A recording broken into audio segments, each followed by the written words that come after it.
Hey everybody, how's everybody doing today? Welcome to my what is it, Thursday live stream. And today I wanted to I made a couple updates here. I need to fix my camera. It's too low. Such an idiot sometimes. There we go.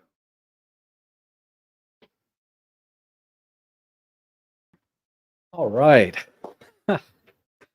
I really what's this? I'm a professional. Seriously. Okay. I I'm so excited about this new OM-1 camera. I'm still too high in the frame because if I want to sit up and make a point, I don't know. We'll deal with it. What was I talking about? Oh yeah, the OM-1. So, yeah, by now I think everyone's seen like a lot of videos about the OM-1, all of the different reviews and what do they call it? Preview? Yeah, previews. Mostly previews, and there's a few hands-ons. Actually, there's a lot of hands-on photographers out there uh that use the that have been using the camera. Some longer than others. There's 5 photographers that got the camera for a couple of months, I think, since January. And then there's a bunch of others, like camera stores and things, that may have had it for less than a month, a couple of weeks. And then there's a few photographers out there that had it for like a day or two. And it's kind of what I gathered from all of the videos that I watched. And yeah, it's pretty impressive, I think, what I've seen. And hopefully, in the live stream with Jimmy Chang the other day, everyone got most of their questions answered. If you're still didn't get a question answered, I'll do the best I can. If you have any questions about the camera, from what I can tell, I'm going to be extrapolating a lot of that from what I know about the EM1 Mark III. In case you're new to OM systems or Olympus in general, you may have some questions that you're not, if you're looking at Olympus now or the OM systems cameras, you may not be familiar with a lot of the features and have some questions, and I'll try and do the best I can to answer that. Because until I get the camera in my hands, I'm gonna try and pre-order it. I don't know. I'm still debating, like, should I wait just a little bit and see if I can get a deal? Because things kind of rotate around both, on my credit cards and launches at the store sometimes. Sometimes when they launch it at the store, they'll have like, we'll pay the tax on it. So I save like 6%. And then if I can do that on top of getting 0% financing and maybe 5% back on my credit card, it all works out. So I'm going to do the best I can to get the deal that I can. For example, when I bought the uh, my Panasonic S5 a little over a year ago, um, it's been about a year and a half. I got 10% off plus 0% financing when the camera was just released. And nobody else got that deal, unless they were really, unless they had a Best Buy card that was offering 10% off. And I'm not talking like 10% in rewards, if you're familiar with Best Buy. I'm talking about 10% off the list price. So I got a good deal on that camera. And I'm gonna try and do something like that. I mean, nobody cares what I'm gonna do, right? I'm gonna buy this camera, but I thought I'd just share with you. Uh, I'm always a little uneasy just paying full retail, um, out of the box on a launch. If I can get some kind of deal, I think they're offering a free battery plus 3-year extended warranty, and that's fine, but that's not like money. I want a discount, like somehow 6% off. I know I can get 5% off at Amazon, right? Because you get 5% when you use their credit card and stuff. But anyhow, let's talk about the what I want to do today is you've heard my reaction probably on Jimmy's stream. and you've seen everyone else's reactions and previews. But we're all in one way or another, I think we're all sort of biased, right? I mean, even DP Review, when they say they are, and they're the most neutral, level-headed reviews I see normally. But even then, they're owned by Amazon.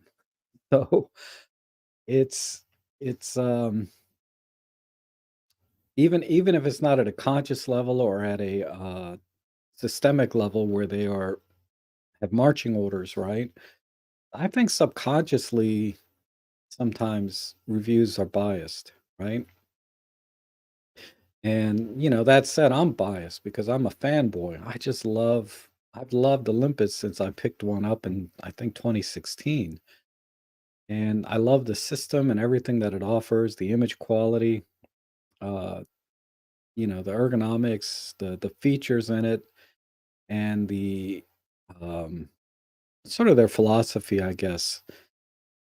I just everything about it. I just became a fan. So when they release a new camera like the OM-1, just like when the EM1 Mark III came out, I'm all over it, whether I need it or not. Because if we base on what I need, all I need is an EM10 Mark II. I could live with that camera, for life, right? You really don't need much more than that. If you want an interchangeable lens camera uh, with tons of features, EM10 Mark II does everything. And you can pick those up for like a couple $100 now. And I would argue the image quality is right up there all the way to the M1 Mark III. But that said, the OM1 seems to be taking the image quality up another notch, right? A significant upgrade.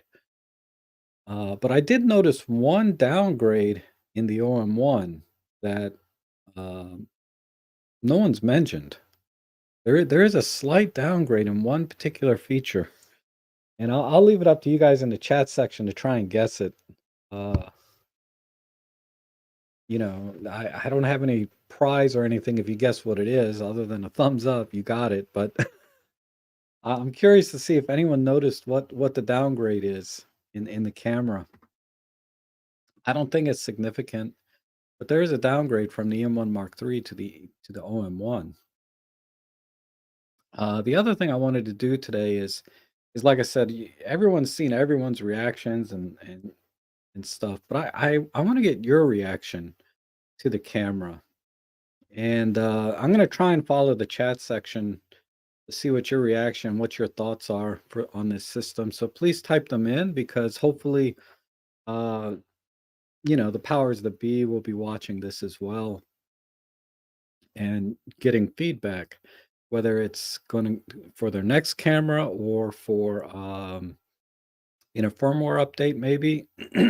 uh, whatever it might be, if you can offer any suggestions, criticisms, it's fine, right?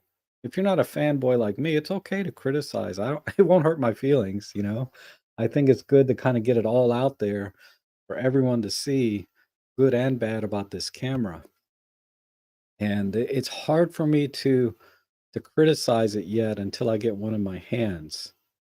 Uh, so that will be not as soon as possible, but as soon as financially possible, which like I said, involves a lot of I got to move some money around from my Swiss banks and stuff like that, right? um, but the other thing is, like I said, I wanted to get your feedback, but I did put a link down below. If you'd like to join my live stream, like I had everybody on last week, and like Jimmy had on the other day, and I can put you up on the screen right next to me, and we can talk about it. Or if you just have a question, and it's easier to verbalize it or show me on a screen than doing in the chat section, wherever it is, uh, please do, because I think it'll make for a much more engaging, much more interactive if I can talk to you directly on camera, and also for the viewers watching that are not on camera, right? So again, the link is down below, and please feel free to click that link and I can add you in at any time. Wait just a few more minutes because I have to jibber jabber a little bit more. Uh, because another reason, like the Pen F, right? I bought that camera purely out of vanity. I thought it was beautiful and just wanted to have it. I just bought the EM10 Mark II a month or two before I bought the Pen F. And the EM10 Mark II was my first Micro Four Thirds camera, and I just bought it because I wanted something a little better than a compact camera, like a TG5 or something. But uh, I wanted something small still that had interchangeable lens. So there was an EM10 Mark II and a Fuji XT10 side by side, and I just liked the look of the EM10 Mark II better. That was my only buying decision, and I think because they were giving a free lens with it, they were giving the 40 to 150 together with it for free or something. I don't remember the exact deal I got, but there was a couple of things, and I went with it. And I was a full frame shooter at the time, Nikon D750, both personally and professionally. And man, I was just amazed. I was amazed at the image quality and all of the features in that camera and all of the things I could do with it in such a compact little size. And that's what got me hooked. And 2 months later, because they had the Pen F on the shelf when I was there, looking at, smaller cameras, but it was a $1,200, right? Double the price of the M10 with no lenses. I could get the M10 for half that with 2 lenses. And I said, "I don't know nothing about Olympus. I know nothing about Micro Four Thirds. I'm not gonna spend $1,200 plus a lens, so I'm up to closer to 1,500, right?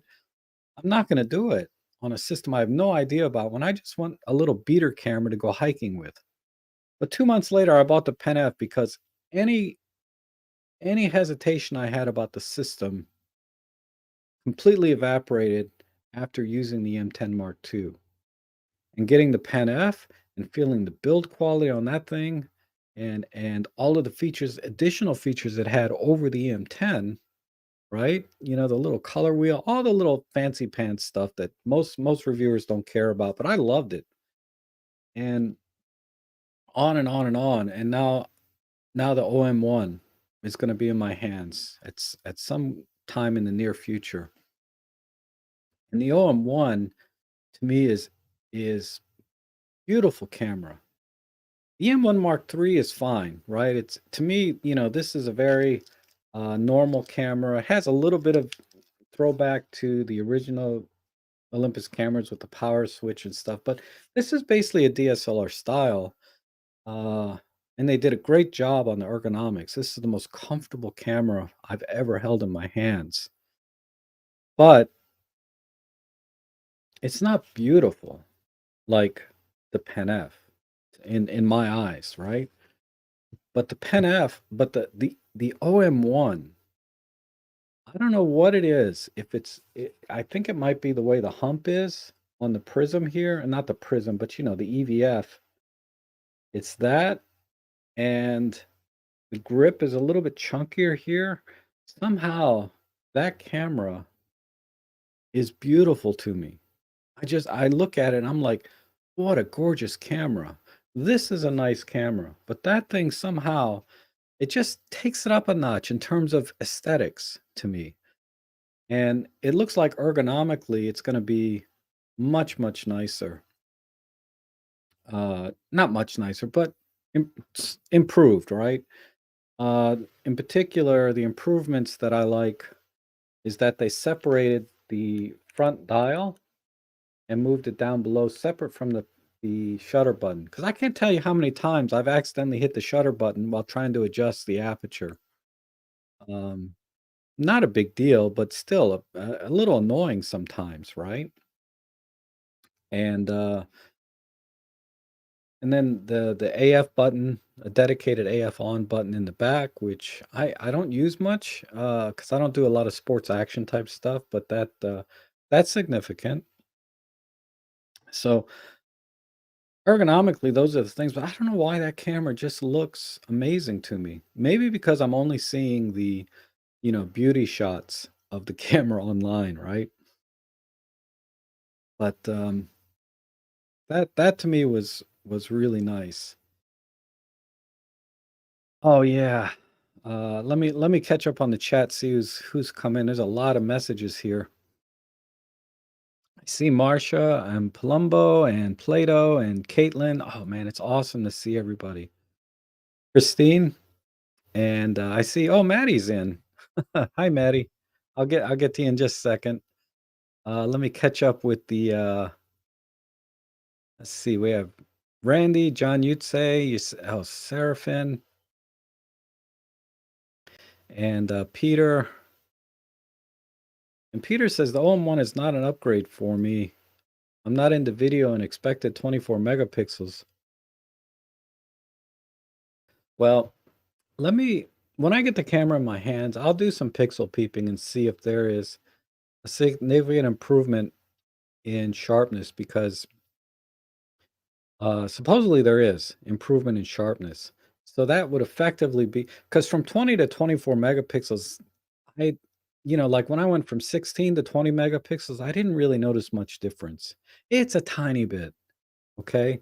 And again, I'm being subjective, right? It's very subjective what we think 16 megapixels is versus 20, then 20 to 24. That could be significant for you, but it wasn't for me going from 16 to 20. So 20 to 24, I would not have been like, wow, that's great. I would have been like, okay, so to me, if they went to 24 megapixels, that would be like just a checking the box kind of upgrade, not a real upgrade, in my opinion. Now, if they went from 20 to 33 or 36, I would be like, yeah, that's a significant upgrade in megapixels. But from 20 to 24, if they did that, that would be just checking a box in my mind because that would not be a significant upgrade. Um, but that's my opinion, right? So let me check one or two more things. Wolf is excited. John Truman, how you doing? Steve, good to see you. And Paggy's here. We have Nick Volk from the Netherlands and Druid. Okay, the extended warranty and spare battery. I'm sorry, I have to go really fast on these chats. Michael's very happy. He's it's all he expected. Deep review, okay, but not very biased. Yes. And hey, Maddie, get ready. I'm going to bring you in a second. Maddie Salantu popped in, so we will bring him in just a moment. However, the rolling shutter is greatly improved. Yes. I'm just trying to see if anyone. Yeah, I agree. No one had the trial camera. And Caitlin says it's totally awesome. They didn't miss anything. Be interesting what the GH6 does, right? I haven't seen any of the specs on that. Hornet's here.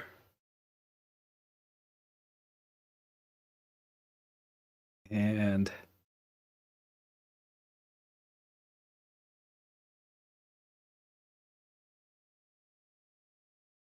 Randy's in. I'll bring Randy in just a moment. And all the YouTubers say what the new sensor has, but not what it does mechanically. Okay. Yeah, the buttons on the back are not lit. That would have been nice. That would have been nice. Because years ago, okay, let me bring you in, Maddie.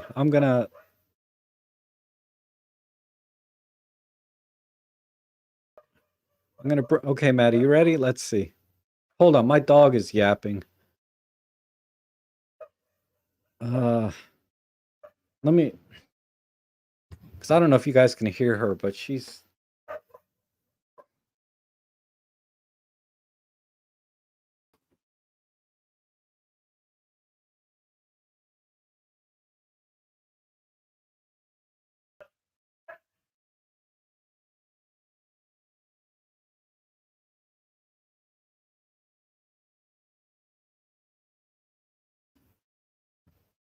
I'm sorry. I'm so professional. I'm gonna bring you in, Maddie. Can you fill in just for 1 minute with me? Yeah. Thanks. Hi, guys. I just saw Rob had this live stream and I decided to join him because I had some extra time. um, I thought I'd drop by because I'm not going to make a video on my own channel, for my own channel, about this new OM-1 camera. But I have a few things on my mind and I thought this might be a good place to say those and share my opinion.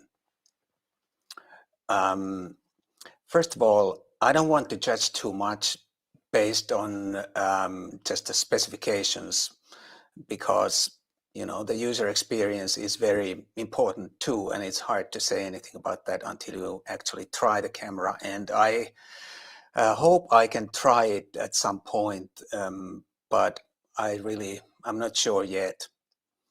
But is it, Rob, okay if I continue? Yeah, go ahead. Go ahead. Don't let me All right. stop you.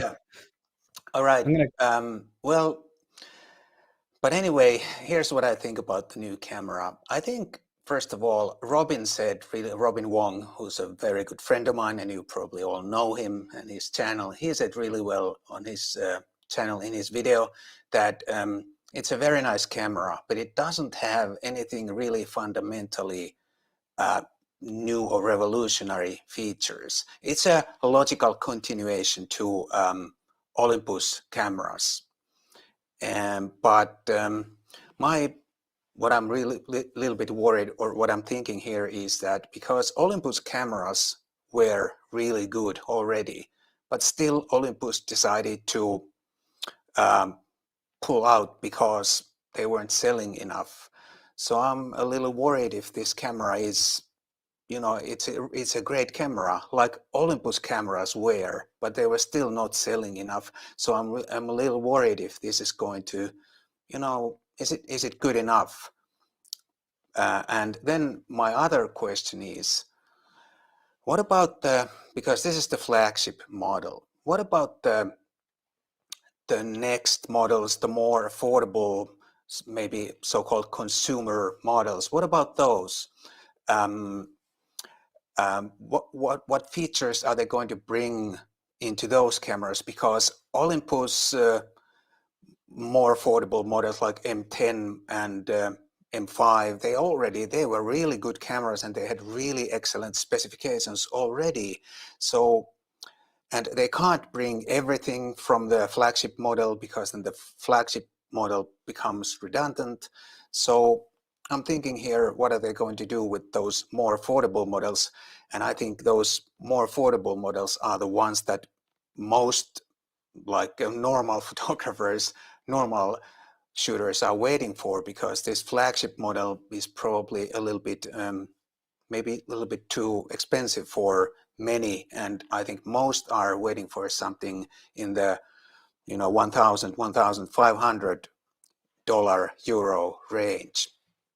So here's what I have on my mind at the moment about this new Olympus camera. Please, Rob, continue. Oh, okay. Or All right. ask Thanks. something if you want. Yeah, yeah. Thanks. Thanks, Maddie. I'm sorry. I just let me let me my camera tilted down again and it's crooked. Uh, so yeah, Jimmy hinted at it during his live stream, and I've been reaching out to other creators, some not on YouTube actually, um, to be on the stream with me as a guest, and I got kind of an inkling that there is another camera coming out from Olympus or OM Systems in another couple of weeks, because I wanted to have as a guest another Olympus OM Systems person, uh, and they said, wait a few weeks. I'll have more to talk about. Mm. And I was like, ooh, okay. So look forward to, in a few weeks, possibly another announcement or release of a camera. But we'll see. I mean, it's all speculation. Hopefully I'm not getting anybody in trouble uh, by saying that. But I do hear things time to time. Sometimes I get emails, uh, and I can't verify any of the emails, but I get emails time to time as well uh, about things coming down the pipeline, and I never repeat them in my streams. Because I don't want to become one of these like rumor channels, right? And then just be wrong all the time. But let me bring, hopefully, Randy, if you can be ready in about a minute, I want to bring you in. Randy's here from Right Along Randy YouTube channel. And have you seen the new upgrade on Workspace? Yes, Annette, I have seen that. Let me bring this up before the chat gets, because I want everybody to participate that can. I did try the new AI noise reduction in Workspace, and it only works with some of the OMDs, like the M5s, the M1s, and it's better than the default noise reduction that used to be there, where you could do low, medium, high. It's better than that, significantly better, by probably at least a stop better at reducing noise, if I had to put a number on it. But it's still not as good as Topaz, and Topaz is still not quite as good as DxO, in my opinion. Um, Even though it did a better job at cleaning up noise, the Topaz, believe it or not, the new version, uh, it had a little trouble with the color. It lost a lot of color in the image. But this is not about software. But I did look at it, and I like the AI noise reduction they added. Okay, Randy, let me bring you in here. Um, what's the best way to do Can this? There we go. can you hear How you me? doing, Randy? Can you hear me? Yes. No. Okay, because I Yes, got a new microphone. Hopefully, there's no noise. uh-oh. Wait, no, that was me. I lost my screen, but you're good. Um, somebody in the comments, make a note if you can see and hear Randy okay. I can see and hear him okay, but that's different than what you guys are seeing. I can see him too really well. Yeah. You're a little bit quieter than Maddie, is all I can say. I can fix that, I suppose. So yeah, I've been looking at the specs and everything for the new OM-1, and also watching all those videos that are out there. And the one thing I can say is the sensor is amazing. I wish I had that sensor right now. However, um, the thing I'm not really too impressed, or actually, the menu system is really good and it's a good change, but I'm so entrenched in my current Olympus cameras with the menus. I basically have those memorized, and I really don't want to, an old dog learning new tricks and stuff, going down the road of learning new menus and stuff. But I think the camera is amazing. I was looking at the GH6 specs this morning, and I think the OM-1 is the still photo shooter for sure. But the specs for the GH6 video, they didn't put that out on 4.3 rumors, what the new video specs are going to be. So that would be kind of interesting down the road. However, I'm glad that both companies are making Micro Four Thirds, kind of like a little mini comeback, And but just kind of a little side note. I think folks are expecting a little too much for cameras these days. That maybe technology has hit a peak for a bit, because all cameras are really good now.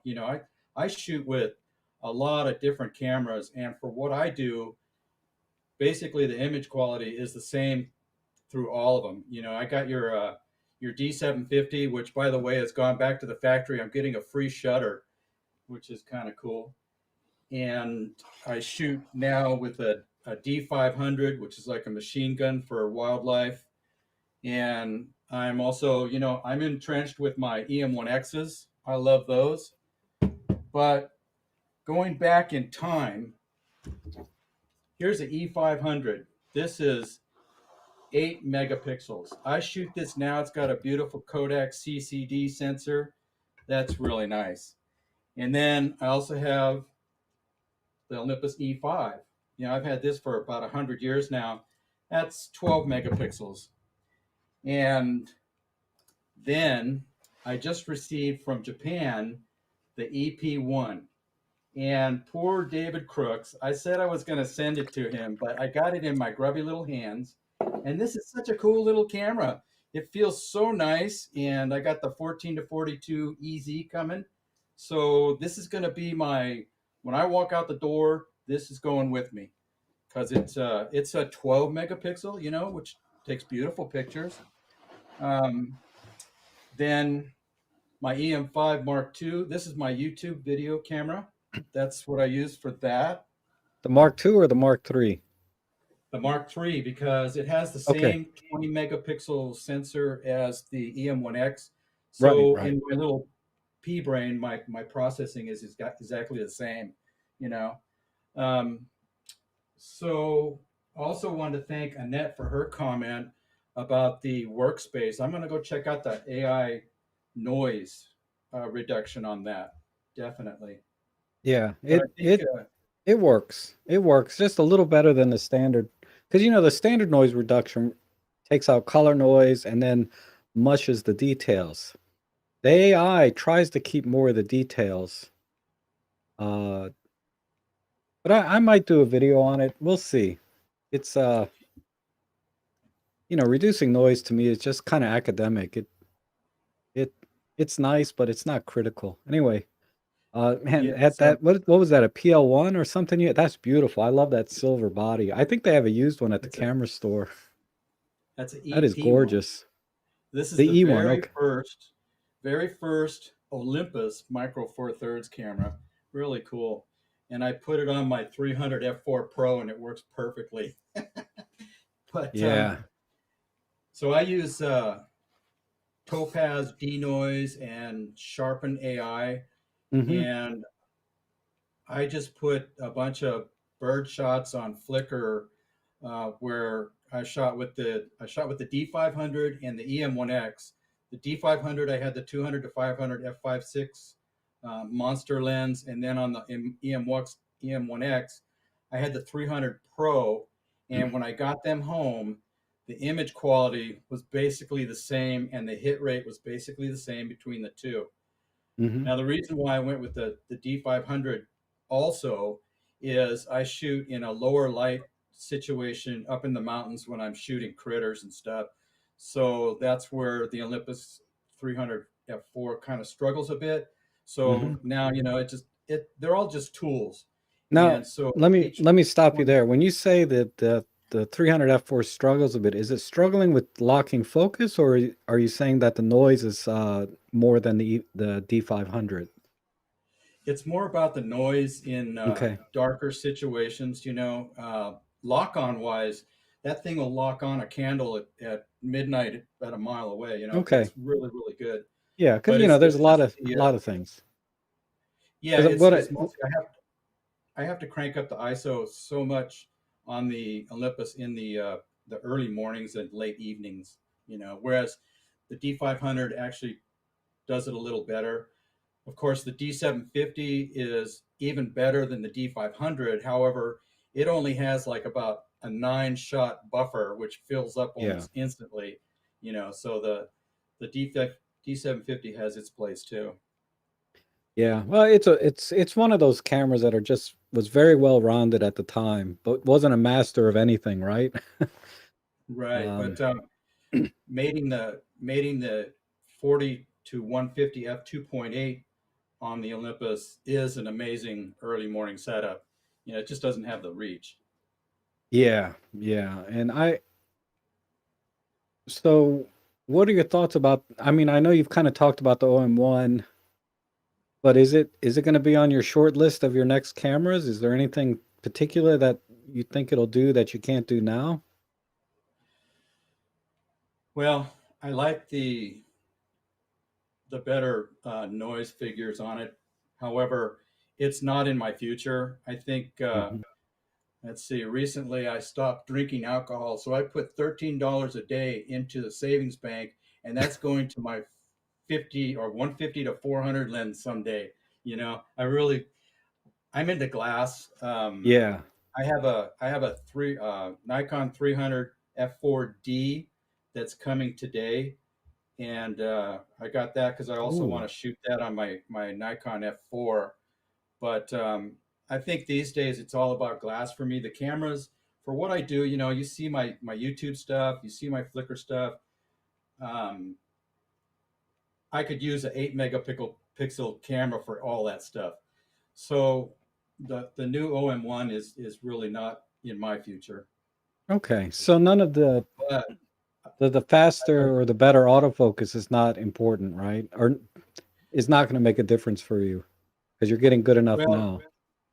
Well, the big thing in it right now is I'm improving my technique for birds in flight and shooting critters, Hmm. which has improved my hit rate immensely, Yeah. um, and it just takes practice, practice, practice.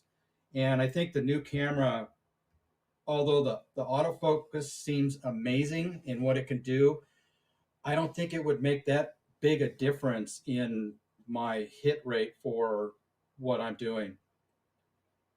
Okay. Well, if you get the opportunity to try the OM1, Well, I'll make a definitely video rent and let the us camera. know, or come in the stream and let us know what you think. Because I'm curious because I've always been very happy with the autofocus, right? Since the M1 Mark II with the firmware 3.0, the autofocus has been great. And then the M1 Mark III, autofocus was improved slightly for not slightly, it was improved a lot for face detect.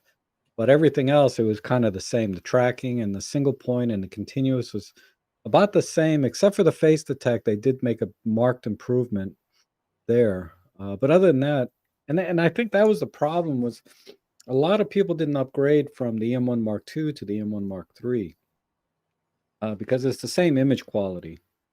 And the improvement in autofocus was, in my mind, very specific to just face detect.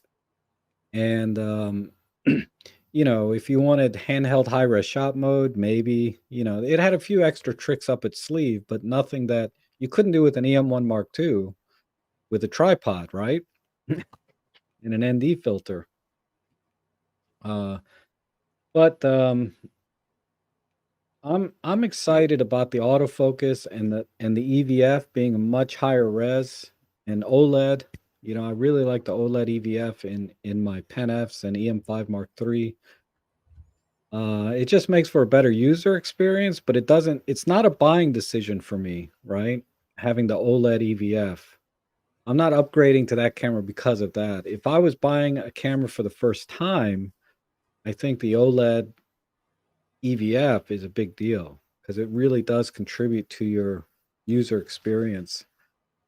Um, Yeah, yeah. The one big mistake I'm probably going to make is when the OM1 is available on borrow lenses, I will rent that camera and the 150 to 400 and take it out for a week and see how it flies. But the okay. one thing is now that I'm retired, new stuff is really not on my horizon. Recently, I had to sell a bunch of lenses and stuff to get the 300 Nikon. And so, it's kind of like I have a lot of toys to play with, and it's just Yeah. basically coming down to working my technique. Yeah. Yeah. I know exactly what you mean. Both in But financially in terms of like, you got to move money away from your Swiss bank accounts and stuff, but yeah, but I, you got to move some money around, right? To make things work. But also, but I it think is about technique. Definitely, if very skilled for think about it, back in the film days when there was no autofocus at all, when you look at photos of sports action type stuff, they were tack sharp, and that was all technique. They didn't have any technology at all to help them. And, if you have that kind of skill level, less the AF and all of that in a camera really The it's not Nikon really an F4. advantage. The Yeah, F4N, this was the beast. yeah, But if I was to move to the OM1, it would be due to the sensor and the autofocus. I'll just say that right now, because those yeah. two things right there are amazing. Well, I think and this question was in the chat about, does anyone confirm the two stops of improvement on the has anyone improved? God, I'm cut off again. I gotta tighten my tripod. It keeps coming. But anyway, and there's I think at ISOs below 3200, you will definitely see a good two-stop improvement. This is just speculation. But as you get up to like 6400, 12,000, 25,000, that gap or that margin of two stops, I think is going to start to narrow to where, if you put an EM1 Mark III next to the OM1 at ISO 25,000, I don't think there's going to be a two-stop difference. But I think at the lower ISO, 6400, maybe 3200 and below, you will see a significant improvement. Um, but I won't know until I get the camera. So no, and I've heard other people that have hands-on with it say that they did they it did match full frame cameras at the same ISO, and it was pretty impressive. But that was like, I think, at ISO 6400. But I'm just curious to see as you move up that ISO scale if that holds, right? Um, because noise, once you start getting, and Ben is here, he would know better than me.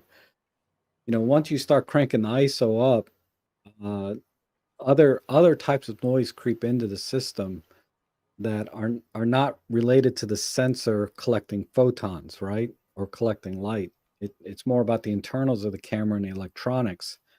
And that noise is pretty much been eliminated the best they can for a while now.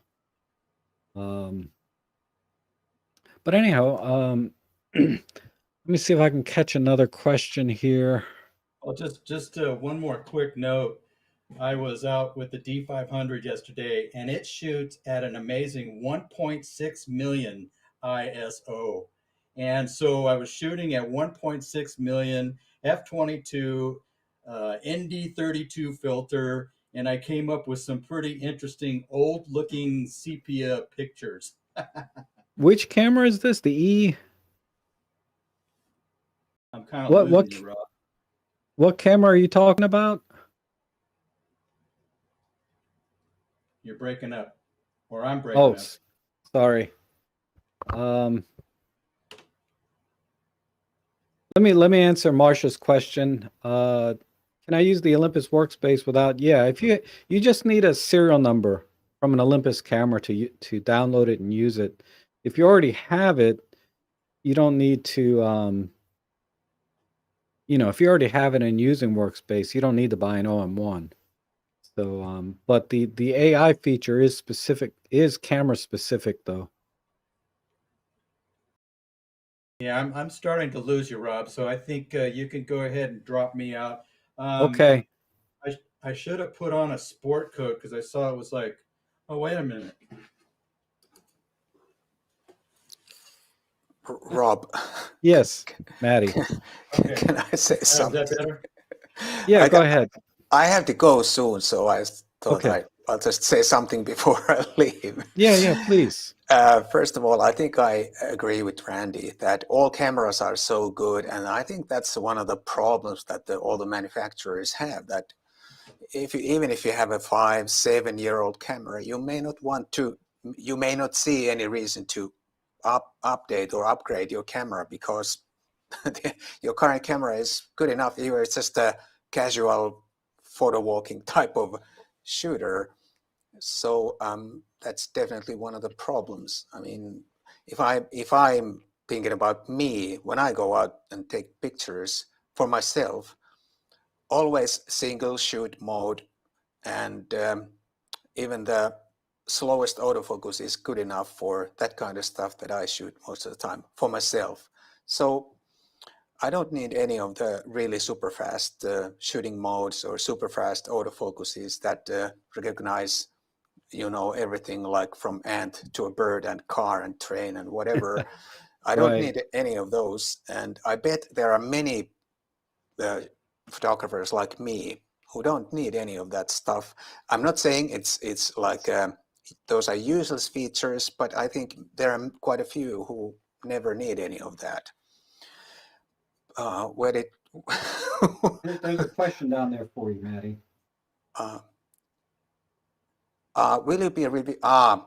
There's a I'm not sure yet. If I can get it, I will review it. But there's no guarantee because even when I was a Lumix ambassador, Panasonic never sent me any of the new stuff when that stuff was new. So if I can borrow the camera somewhere, I will of course make a video, but I can't know that yet. So same goes with Okay. the new OM-1. Um, I Yeah. may get it for a review, but I don't know yet. I hope I can get it and see how it works, because like I said when I came in here, it's not good to judge any camera. It's just based only on the facts or specifications, because the user experience is always important too, or even more important than some of the specifications. Right. But if there are no other questions, I think I need to go. I just wanted to drop by and say hi to all Okay. of you and I say appreciate my, it. yeah, thanks Rob for having All me. right. Thanks And for coming in, Maddie. It's always good to see you. yeah, and We'll catch up with thanks you again everyone. next Yeah, time. till next All right. time. Bye-bye. Bye-bye.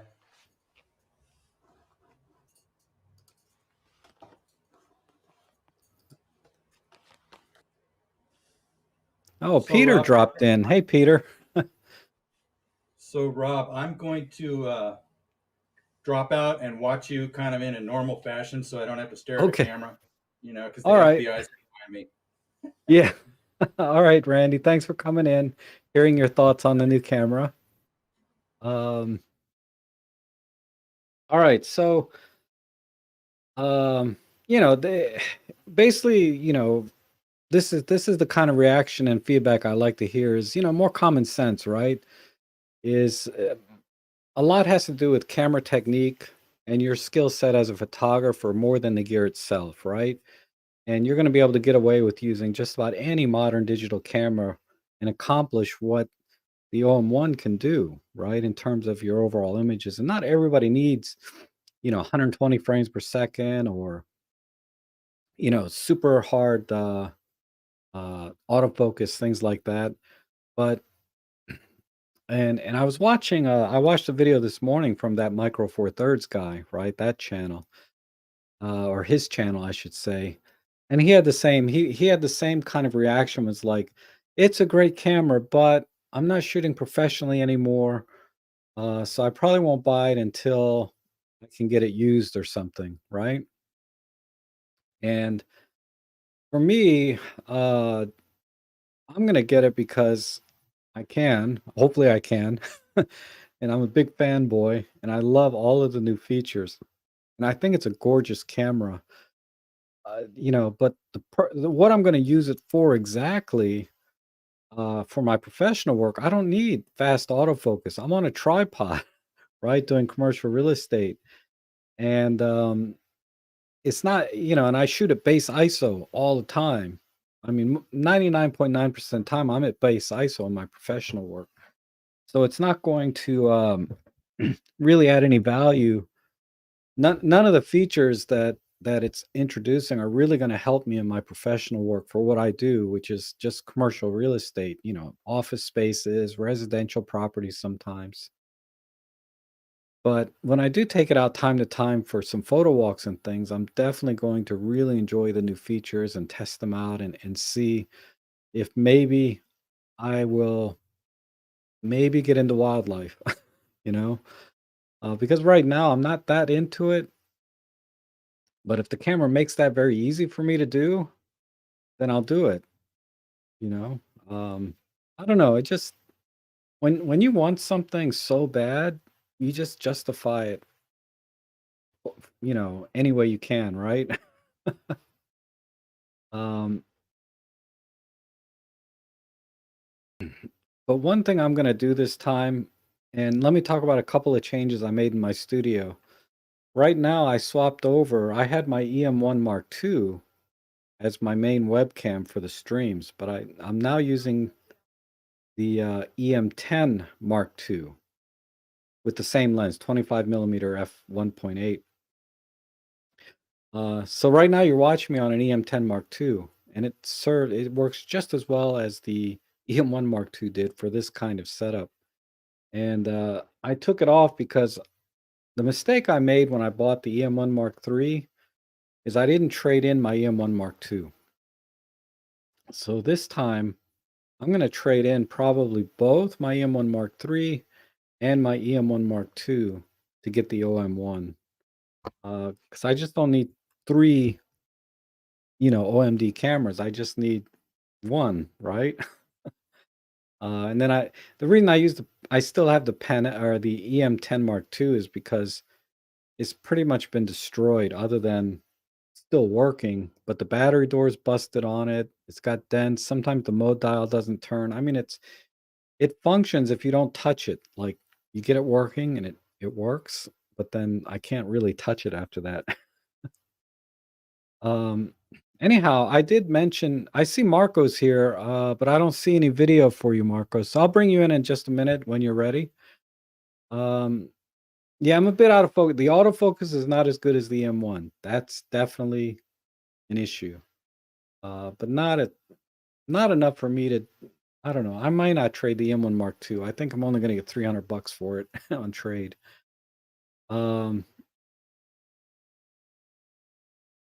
Yeah, the S5 is a tough call because the S5 does 422 10-bit internal. The OM1 does 420 10-bit internal.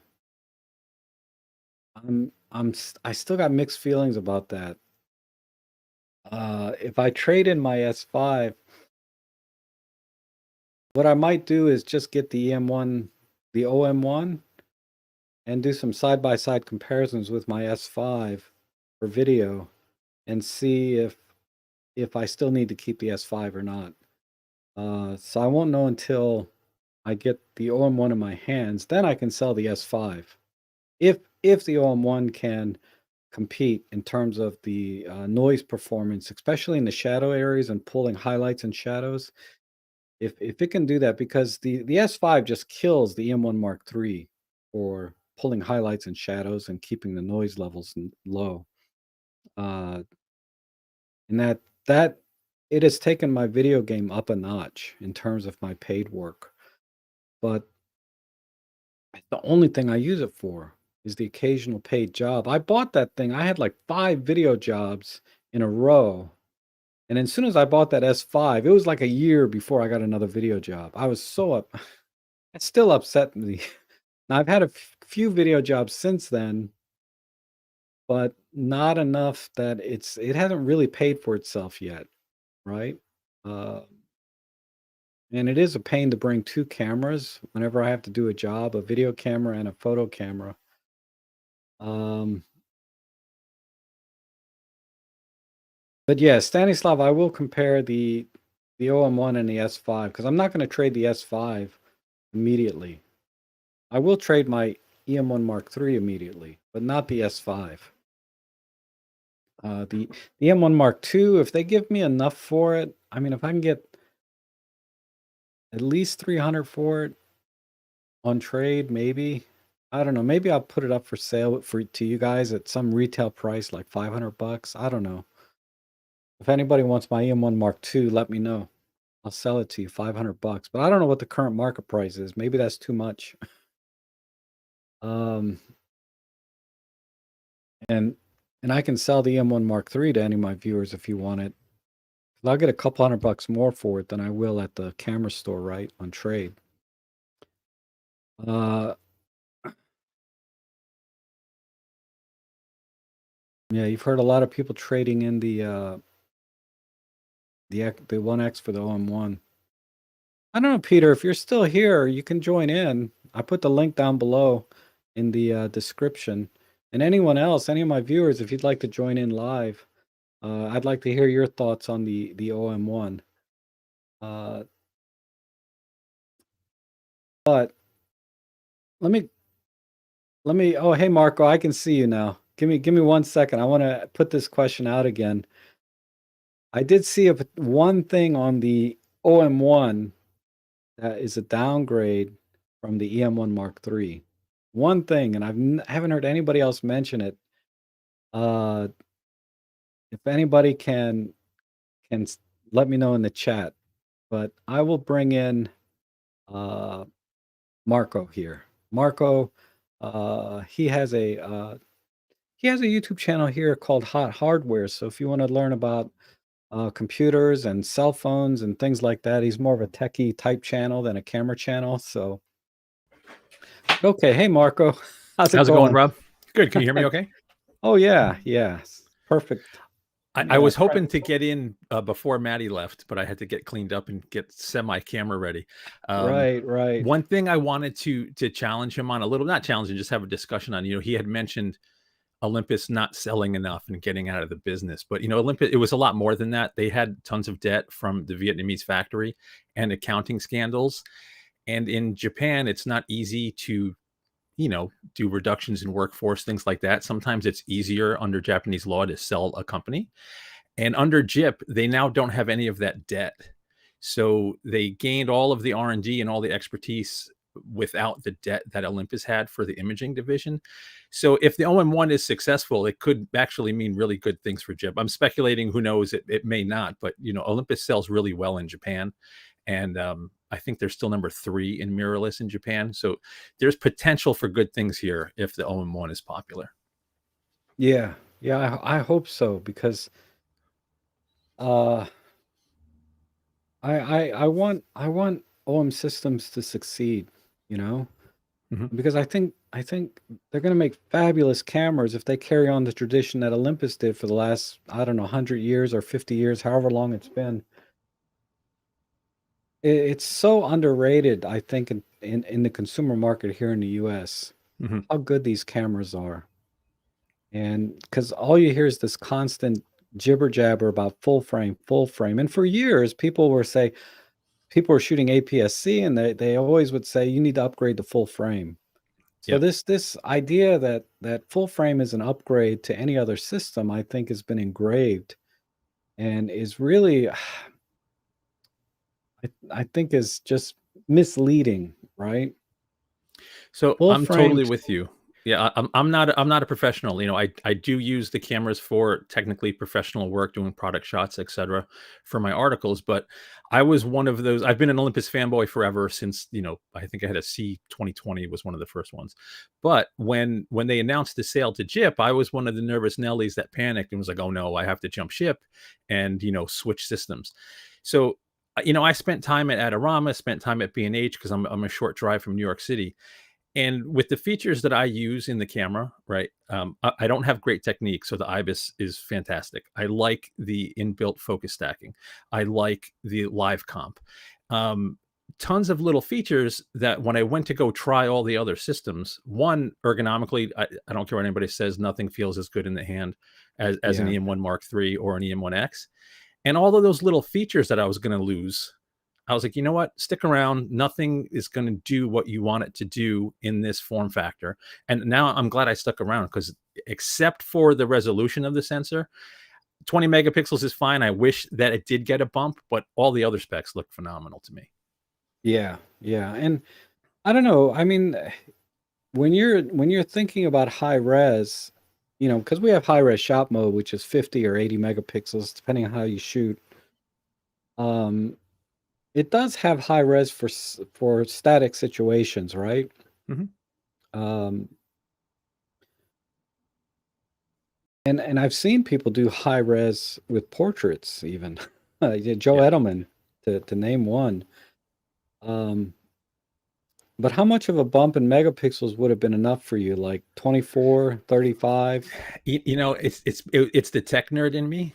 20 Yeah. megapixels is enough for me, right? It really Right. is. It's the tech Right. nerd in me wishing that all of it got a spec bump, but you see the GH6 coming with, a 25 megapixel sensor, and they're reporting, if the rumors are true, 100 megapixel high res shot and super fast Mhm. readout. So it's going to be interesting to see what sensor that is and how the GH6 compares to the OM1. But even then, like I don't think I would switch to Panasonic anyway. When I used the last one, the autofocus was just horrible. Yeah. Yeah. So so even if it's just 25 megapixels, that would have made you happy, right? Yeah, just as a nerd, I just wanted to see the upgrade Yeah. across the board. I Yeah, I do, know. if Well, I do a photo walk and I go, snap some birds, I wish I had a little more room for cropping. So there is some practicality to it. It's not strictly just being a tech nerd and wanting yeah. better Well, specs. it's very Not a huge modest, thing. but you're coming from the computer industry where every Mhm. chip is like a 5% better, 10% better. Yep. So you're used to very tiny increments and get very excited about these tiny increments. Exactly. One thing that I wanted to mention to you, you're already considering the OM1, but you had mentioned a few minutes ago, I'm not buying it for the better EVF or the better screen.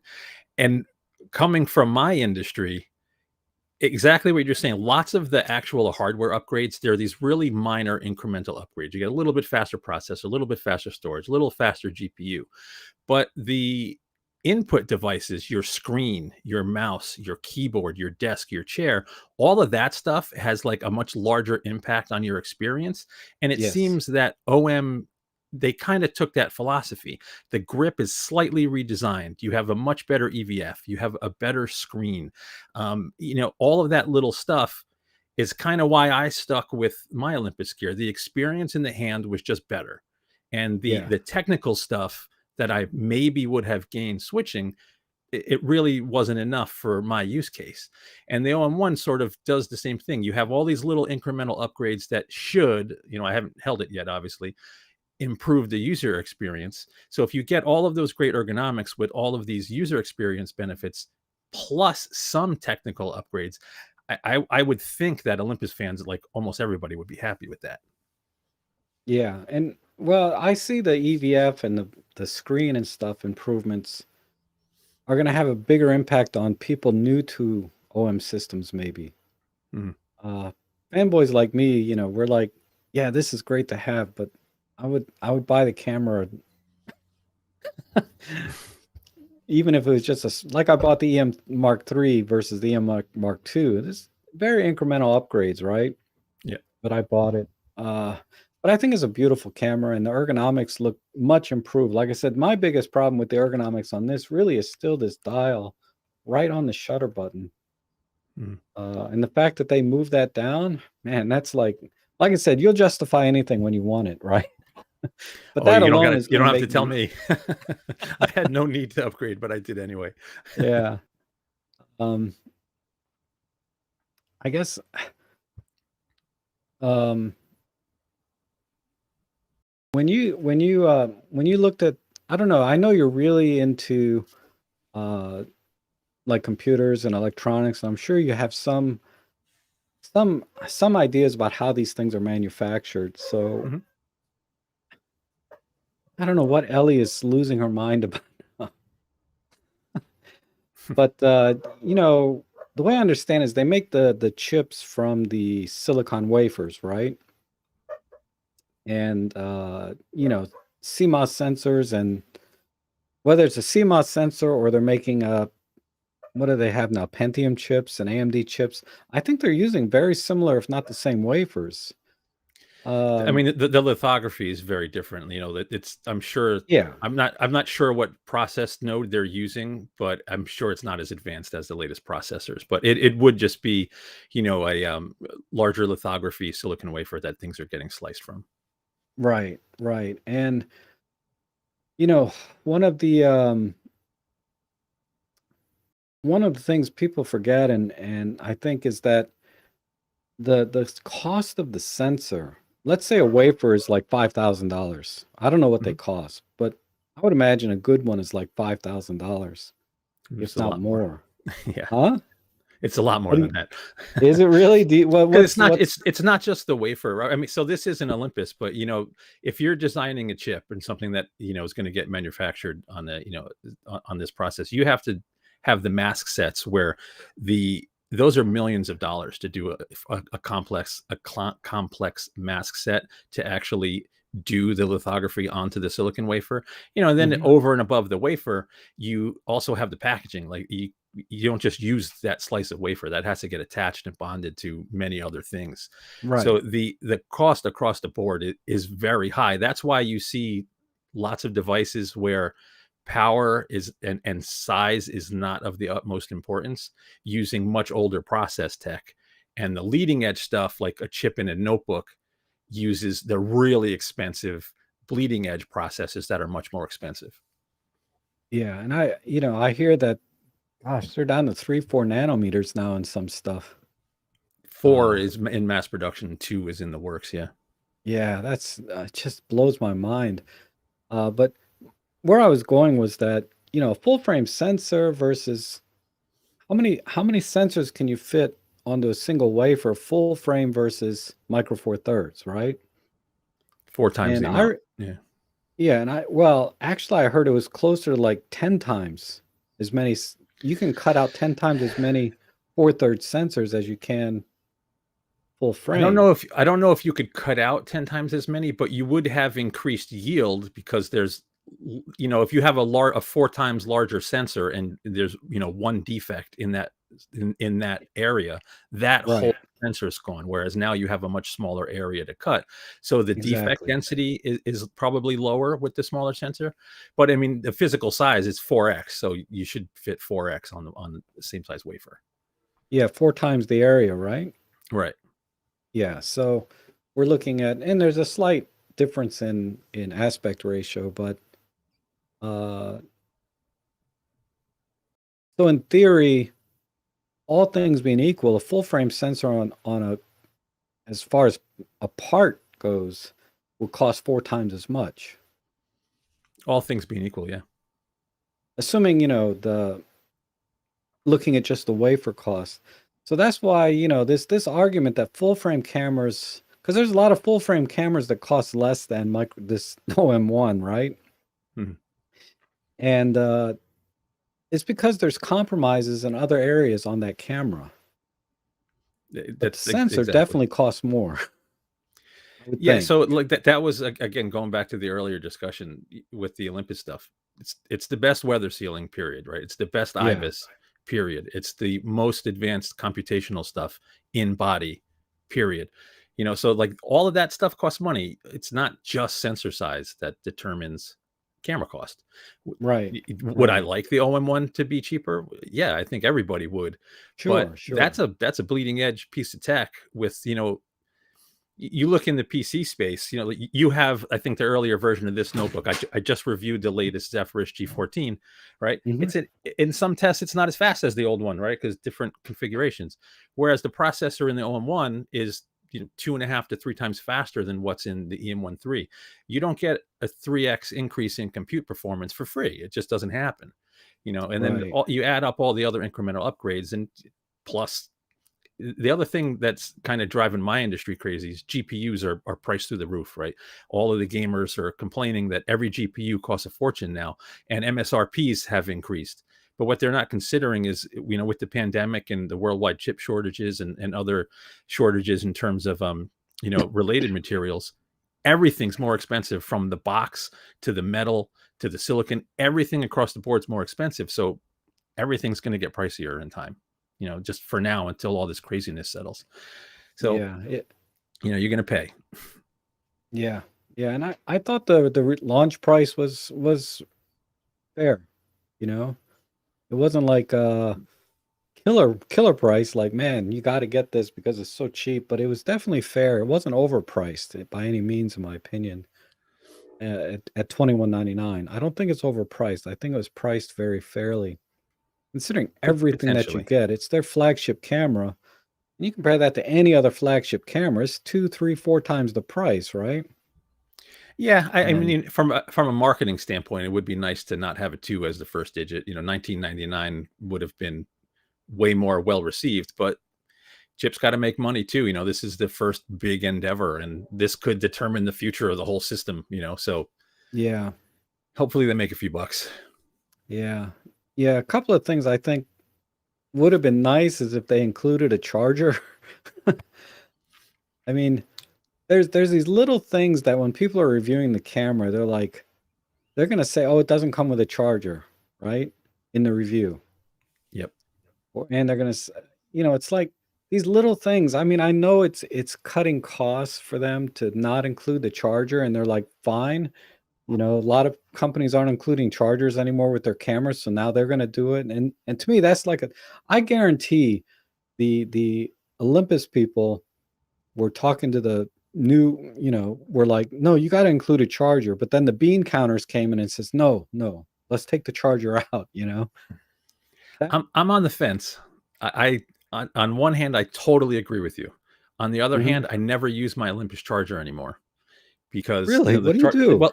So the charger that came with my EM1 right, it's a single battery charger, and with the EM1X, you can just plug with both of them. You can just plug right into USB. So I have a multi-battery charger that I bought third party. So if we won't know, they're never going to tell us what the bill of materials and cost is. But if there was a small cost savings to not including it, and I can just go buy eventually, when the accessories come out, a multi-battery charger, that's what I would probably do anyway. So Right. I'm sort of on the fence. And now that you can power and use it from USB-C, like right now, I'm plugged in with a power adapter into the EM1X in front of me, and it's this mess of cables.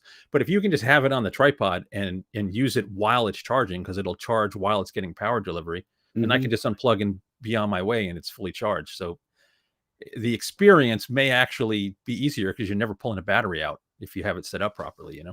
Right. And I am in practice, that's exactly what I do. I buy third-party chargers that can charge like 2 batteries at the same time, or I can use a USB, so I can take it with me in my car and charge batteries via USB, right?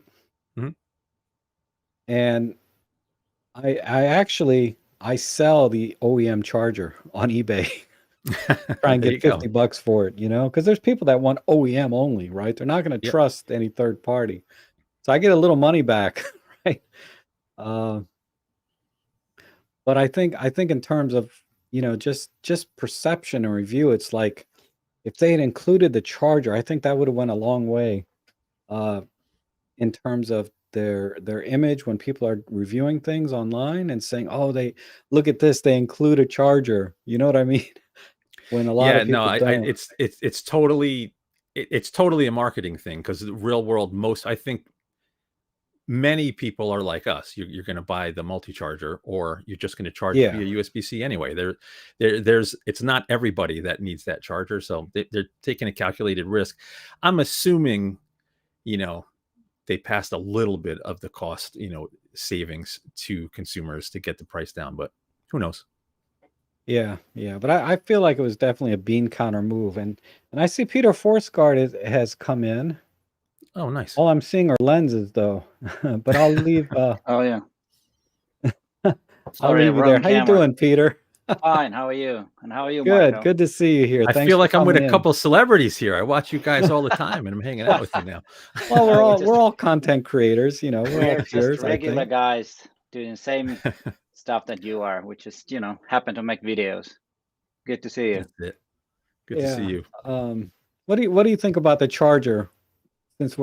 Before we move on, not being included or included. Yeah, I heard some part of the conversation, and I agree. I have a separate charger we can take too. It's one of those power cubes that you can stick in 2 batteries at the same time.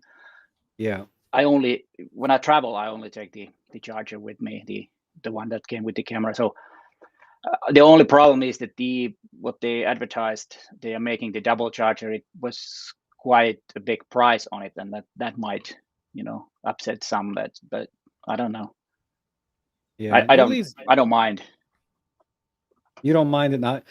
I don't know. No, I not think really. I think from a marketing standpoint, they should have included it, whether or not most people care or not, because it's just for people buying a camera. they're like they always look for the things like that are missing. You know what I mean? Of course, Rather yes, than yeah. It's something yeah. they can kind of give you something to nag about if they leave something out. But I think it's kind of industry standard now that the battery chargers are not there, and what they're saying is it's okay. It's environmental stuff that they want to leave something out. That's what they say. Oh, But most likely it is about the cost. Like, yeah, just yeah, tiny bit of money. yeah, definitely a You- bean counter thing. I'm curious to see when I actually get the retail version of the camera, if it's gonna come in as nice a box as like we used to get. Remember how nice the boxes were, like the Pen Fs and the OMDs? Oh yes. It was like Well, opening up like a jewelry box or something. It was yeah, it is. awesome.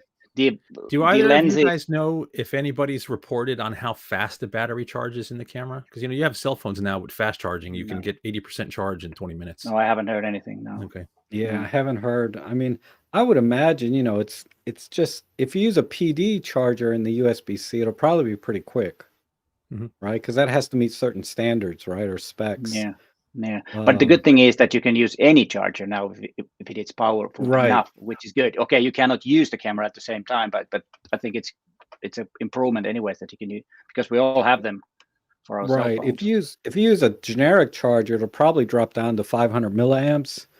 Yeah, So probably. if you have a 2000 milliamp battery, that's 4 hours, right, to charge with a generic. But I Yeah. think if you use a PD compliant charger, you probably can get it done like Mark was saying, 80% within 30 minutes or something. Yeah, that'd be great. Uh, That'd be I, great. I would assume, but I'll find out when I get it. I'll test it because I have a power bank compatible, both PD and then generics, of course. Yeah. Um, That's Okay, right. so let me go back. Let me see. Maybe you know, Peter, but I put out a question there early on about oh, the manual is out. Is the manual awesome? I got to read the manual because there's so many Rob, questions I couldn't I'm gonna answer. let you talk to Peter. I'm gonna drop. You guys Okay, are the all right. studs here. Thanks for So I'll coming in, talk to you guys Marco. soon. All right. Thanks. Nice seeing Appreciate you, it. Marco. Nice seeing you guys. So the question I put out there is what downgrade did you see between the EM1 Mark III and the OM1? I found one downgrade, and I think Ben from Narrowband Channel may have answered it. I found But there, one at yeah, least, and what? that's the bit depth of the video. It used to be 237, now it's 202, the maximum. Ah, okay, That's the only downgrade that I saw.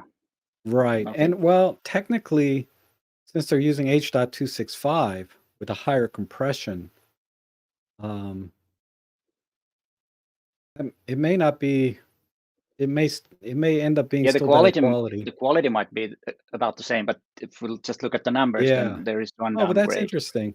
But it all matters that how consistent the bitrate is, because it has been varying. It depends on the complexity of the thing your videographing is. So Right, that right. Yeah, if sometimes there's a lot of movement so and if stuff. it's more stable, then it might actually be better in real life. So might not be a Right. downgrade if it's more stable in that sense. Yeah. Well, I don't know if that's something I'll be able to test for. That sounds like you would need special equipment to tell the difference between 202 and 237 H26. Yeah, You know what I probably mean? you can't see. Yeah, something that's probably Yeah, on a YouTube that's video. something you would need. It's who cares? Right. But Anyway, it might be. Zami answered the question. 15 frames per second mechanical. Oh, was it 18? Well, it was 15 in the M1 Mark III. It's only 10 in the OM1 Oh, mechanical shutter. oh, that's strange. Yeah, so there's Yes. definitely, I wouldn't call it a downgrade, but there's definitely it's been slowed down to 10 frames per second. So I'm curious Yeah, why that is. I think it is. It is a slight downgrade because that's what we're looking for at the moment when we don't have the cameras. But can I show Yeah. the new lenses? Is that okay? Yeah. What's Yeah, going on with that? those are the two Oh, that's awesome. lenses. And there you can see how small the 40 to 150 actually is. That's the new 12 to 40, which is exactly the same size. It looks exactly the same as the old one, except it says OM system down the bottom. So that's the only difference. Wow, I like that 40 to 150 f4. Can't hear you. I said, Yeah, I like. it's actually, if I let me show you. It's you know, it's one of those retracting things, and now it's when you're using it. Whoops. Let's see if I can. Now it's in the, you know, now when you use it, it's like that. Wow. So it's not Extend that out to bad. 12 to 40. Zoom out to 12 to 40. Yeah, well, okay, this is the 40 now, so it's about the same size. Yeah. So it's quite small if we look at this one. And let me take the, if we swap, and there is the 2.8. It doesn't even fit in the photograph, or let me zoom out a bit. Wow. So there is the difference. That's the 40 to 150 2.8. Yeah, this one here. Right. That's the new one. And then when it's in the bag, you know, this is the difference, and that's huge difference. Wow. Wow, yeah. I think, and it was only $8.99 I saw.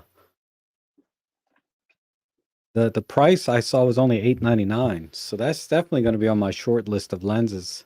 Yeah, I went out today for a little while, but the problem was that it was raining really heavily, and the lenses were all right, but I wasn't. Yeah, I'm with you. So Marco has a question, kind of, that the 12 to 40 version 2 has a slightly better, faster AF in it, plus some new coatings. So I guess it's going to have faster AF motors and things. So maybe that's something you can test for. Yeah, well, if it's even measurable.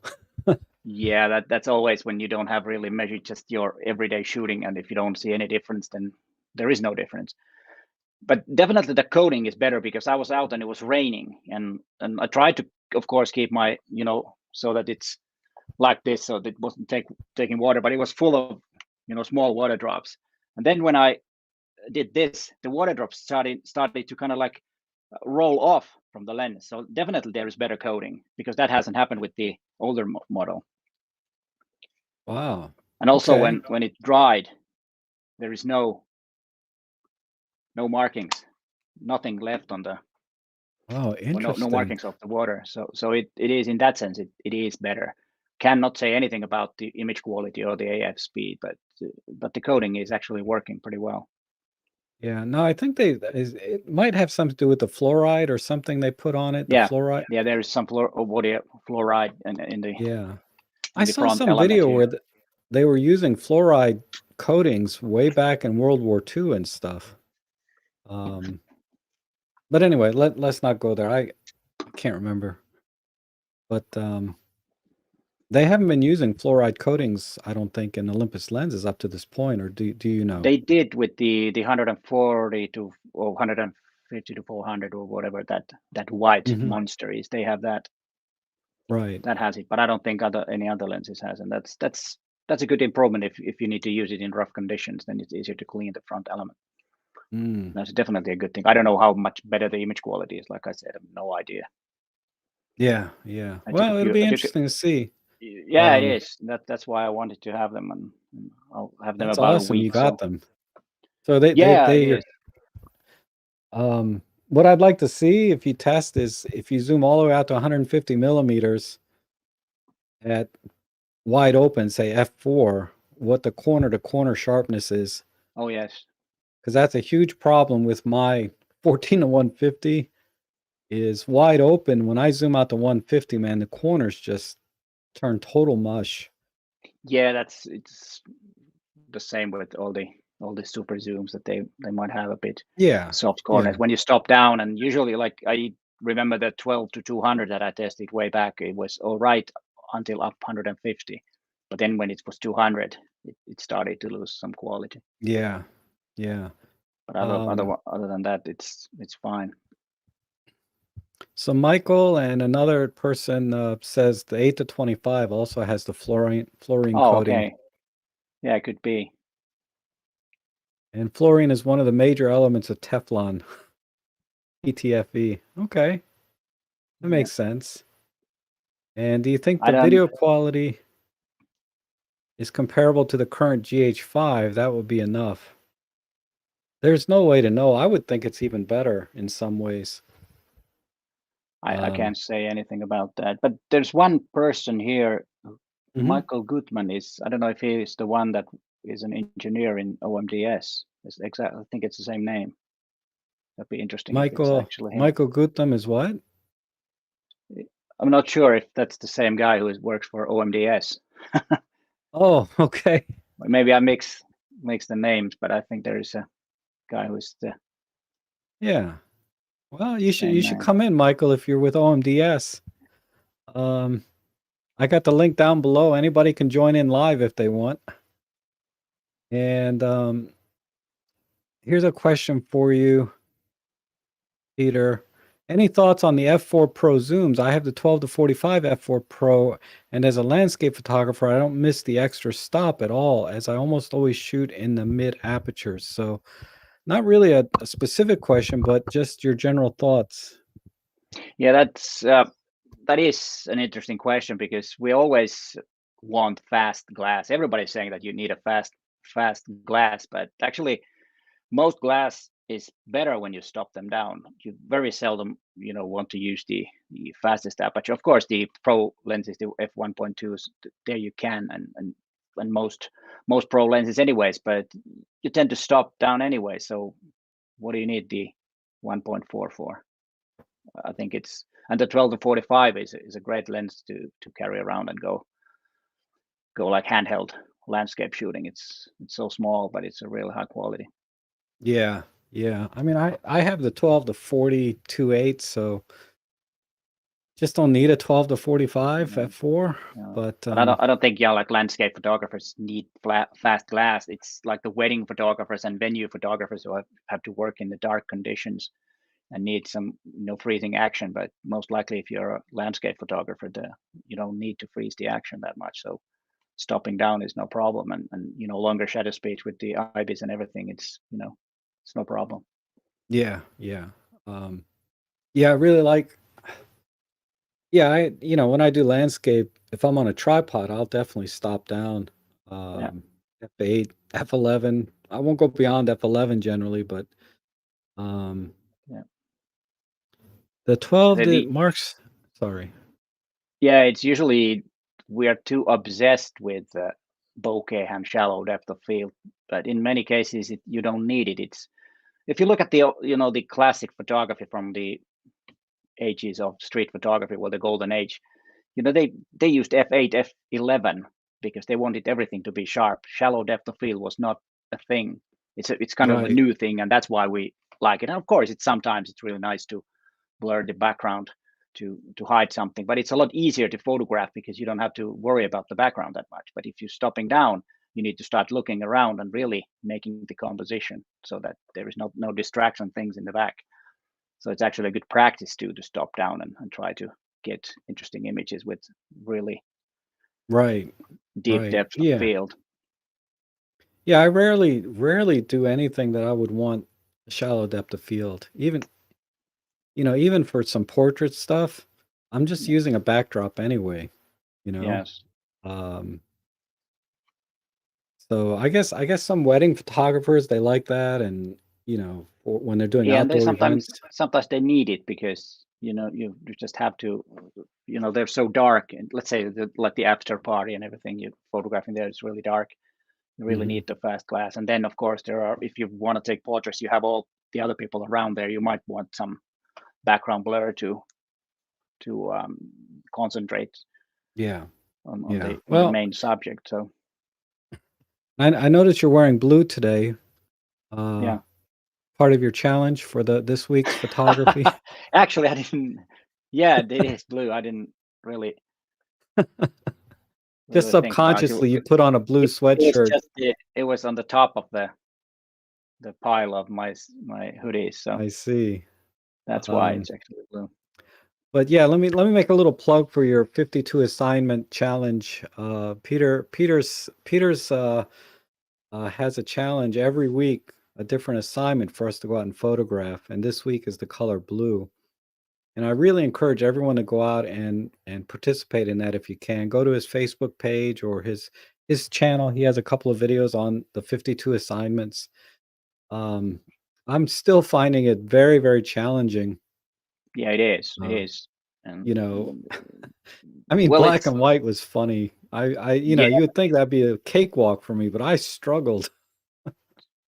yeah, but you did good, especially the one that you included yourself on the wall there. That was great. Yeah, I think you're the only one that saw it though. Oh, really? I think it Yeah, was quite obvious. because First, it was a actually response. I was looking at the window, and then I realized that, hey, wait a minute, you're on the wall. I think that was Yeah, clever. It was clever because obvious place would have been the window, but you were on the wall, right. which was Right. yeah. But I kinda usually hesitated doing a composite shot because I was like, "That's a little bit of cheating if I do composites," but it's if not. anything's I don't think it game, I'm is. gonna go crazy. Yeah, I don't think it is. It depends on the If it looks good, then it is. And of course, if you don't trying to say that it's one shot, then it's of course different thing. If somebody asks if it's a composite, and it is, then I don't think there's nothing wrong because on that kind of assignment, you don't have any limits on editing. If it looks good, then it doesn't matter how much is edited or not because it's not a documentary or photojournalism or anything like that. Then you can do anything Okay. as long as it looks good. Alright, well, And get ready for some crazy I got some crazy ideas for blue now. yeah, go for it, because it's like a color blue. Of course, it's easy. You just go out and photograph a blue car. It's no problem with that. Just do it. But then, if you want to go deeper, you start thinking what the color blue actually means. Then it's a different thing. And of course, I'm challenging someone to photograph a image that it's blue, but it doesn't have the color blue at all. That would be cool, and you would still Yeah, immediately understand that it's blue. But it's hard. I no idea what it could be right now, but that could be something right. really. If Somebody'll someone, think of it, if you someone, know? and I The haven't thought had that I time. had Yeah, go ahead. one thought that I had was to take a picture of, some scene. I gotta have to compose it right, but take a picture of a scene that has some very strong yellows in it, and then make a negative out of it That'd be cool. so that the That yellow turns would be blue. cool. Yeah, that would be So, cool. um, I haven't checked those images that much. I will do it tomorrow and during the weekend because I'm busy yeah. this week. So, So, and I if will anybody's in go this through them. challenge for this week with Peter's thing, try that. I'd be curious to see if anybody can make that work. I mean, conceptually, it sounds like a cool idea, but I don't know if I It could does. actually make it work. Yeah. Because it'd be interesting to And see a negative, but then yeah, but make the then it negative would blue. have to be obvious that it's a negative. So if you take a car, for example, a yellow car and turn it blue, then it might not be that obvious because we have blue cars. But if it's some like traffic sign or something that's not Yeah, blue anywhere, right, ever or ever, right. Because the reds any would turn green, and yeah. so it'd have to be. I don't know. I don't know if I can make it work, but I Well, you thought could try that. You can try that. I was thinking of trying that. Um, let's see. There's some. If there's just let someone in if there is. I can just Yeah, I haven't seen anyone else wants to come in yet. yeah. Michael's asking, is there a review between the 20F1.4 and the 21.7 from Panasonic? I haven't seen one. I'm planning on doing one if I can get a hold of Panasonic 20 mm lens. Then I will do definitely because I have the 20 mm f1.4. Yeah, I did see V6 Vlogs, E6 Vlog. I forget Oh the guy's name. yeah, I don't. He didn't compare them directly, but he was saying that the motors on the 20 mm kind of noisy. Uh, but he was trying to decide actually between his 20 mm 1.4 versus his 17 1.2, and he felt that optically the 17 1.2 was still superior. It is. Yeah, it's So one of the best, or not one, but the best lens from the f1.2 set of lenses. yeah, The so 17 he millimeter. decided to return the 20 mm. No, okay. Uh, and then where do we enter our photo? Let me find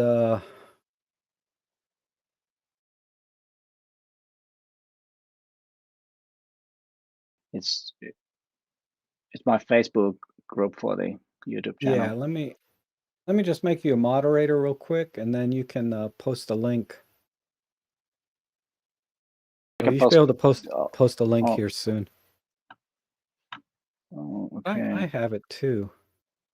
Well, you probably have the link. Actually, I have it bookmarked here. All right, then you can copy paste it. Yeah.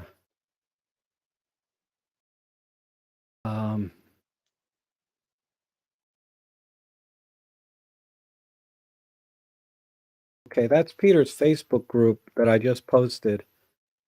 And that's where you can post it. And he has some options for sending it through Google Drive or something. You have a form online. If you don't have Facebook, then you can submit it online. Yeah, well, I turned it on the what do you call the form a couple of days before I have the live stream where I go through the best images. Okay. So it's a bit hard. I have to if I'm going to do that next year, I need to figure that out. It's Facebook isn't the best for this, but that it is for now. Well, I think the participation has been really strong, so that's why it's getting yes, a little bit. It has. Yes. It's not really the best medium for huge it's a bit, things. Yeah, it is. It's not. Should figure out something for next year if I do that. Yeah. Most likely I will continue that. And then I just to bring up the guy's name is Craig Roberts over at E6. Yeah, that's what it is. Yes. Yeah. And oh, Peter, you got 50,000 subscribers? Yeah, today. Wow, congrats. Thank you. But let's That's not get awesome. into that. This is Yeah, I just broke 30,000. That's good. That's good. Yeah, it's not about the subscribers, it's about the community anyways. And Oh yeah. And it has changed a lot since I've been doing it for three years in English. I had a couple of years I did it in Finnish, which didn't go anywhere. And when I started, it was more about the subscriber account. YouTube promoted the bigger channels more than they do now. It's more about the engagement that is, that people are, spending, and the subscriber count doesn't count that much anymore. Okay. Yeah, of course, there is some things that matter, but not that much that it used to be. It's more about how engaging content you can make than how long people stay in your videos, and that's more. Yeah, it's just more about it. being And of course, you need to have the first click, so the thumbnail is really important. If nobody's clicking it, even though the content is good, then too bad.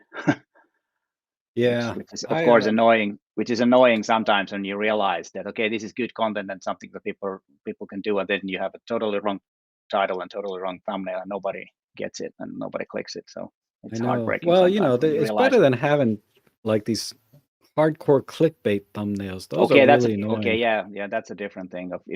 But some kind of a positive clickbait is not bad if you can actually make a clickbait which delivers the stuff that you have. But of course, if it's always that which one is better, Canon or Sony, like there's one certain YouTuber who always Sony did that and Canon did that and Nikon that, then it's a bit different thing. I mean, like a clickbaity title would be for me is "Goodbye Olympus," right? And then they click on my link and they find out, oh, I'm just buying the OM-1, but I'm getting rid of this. Yeah, that's true. But it's still, it's kind of true. Yeah. If it said "Goodbye EM1 Mark III." Yeah, and then it's like, try that. Not really. I'm not really leaving. I'm just upgrading. Yeah.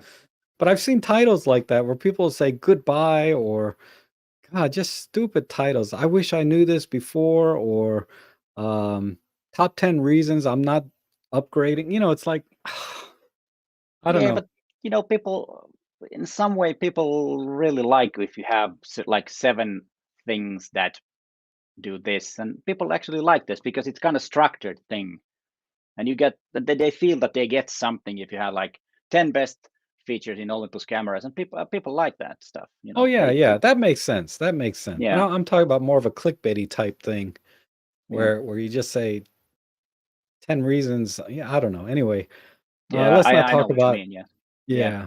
I don't think that's joining your late. intention of the. Let's see. Here's a question. Hi guys, joining late, so you might have covered this. Favorite new feature of the OM1, most disappointing missing feature. Well, that's interesting.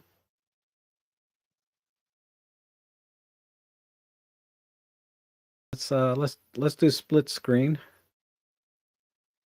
What's yours? I have to Okay, think. so favorite new feature actually is on the video side for me. The 420 10-bit recording, Oh, okay. Yeah, that's the 10-bit. 240. That for me is the most, on for the camera itself is the thing.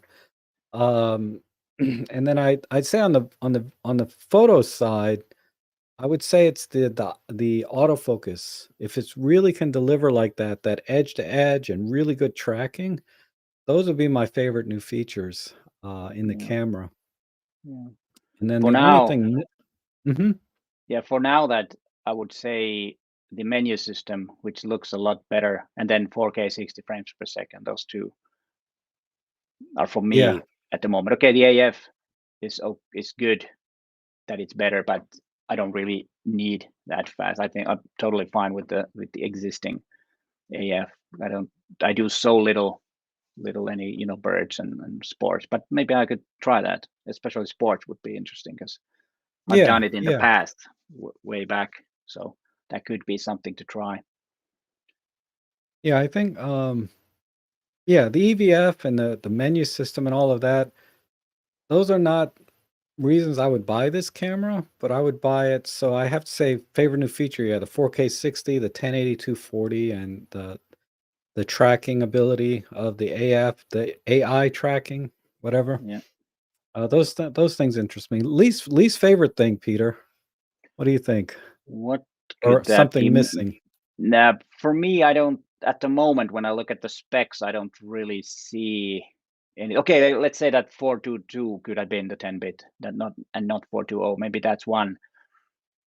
Hmm. But then you can get it to an external recorder. Right. So then that's kind of, if you have a monitor, then you could have that. How about on the And photo side? the things that people have said, that the only complaint has been that people want more megapixels, so they would have liked to have it 24, just to have it 24. But I don't know. For me, it's not a big thing. I don't think it's not Yeah. about megapixels or sensor sizes or anything like that. But it's hard to say. Maybe after using it for a little while, I might think of something, but not at the moment. There isn't really that, because we don't know how good the AF is. That could be something. Maybe it's not that good as they say. We don't know Right, yet. right, We don't know yet. So in that sense, I right. don't really know. I wonder. Missing, I think the missing thing is the GPS. Okay, there. That's I probably, think, yeah. That could be for many that go outdoors. Out in the woods and photograph, and that's what it's for, adventures and stuff. Then it would be good to yeah. have the I mean, I know without you can even. link it to your phone with the app and stuff, but I Yeah, still think if they had the I GPS built in, they could I eventually agree. add like the astro tracking Yeah, and everything built in, so you don't have to rely on your phone. I agree on that. Yeah, that's true. That could have been. Yeah. Um,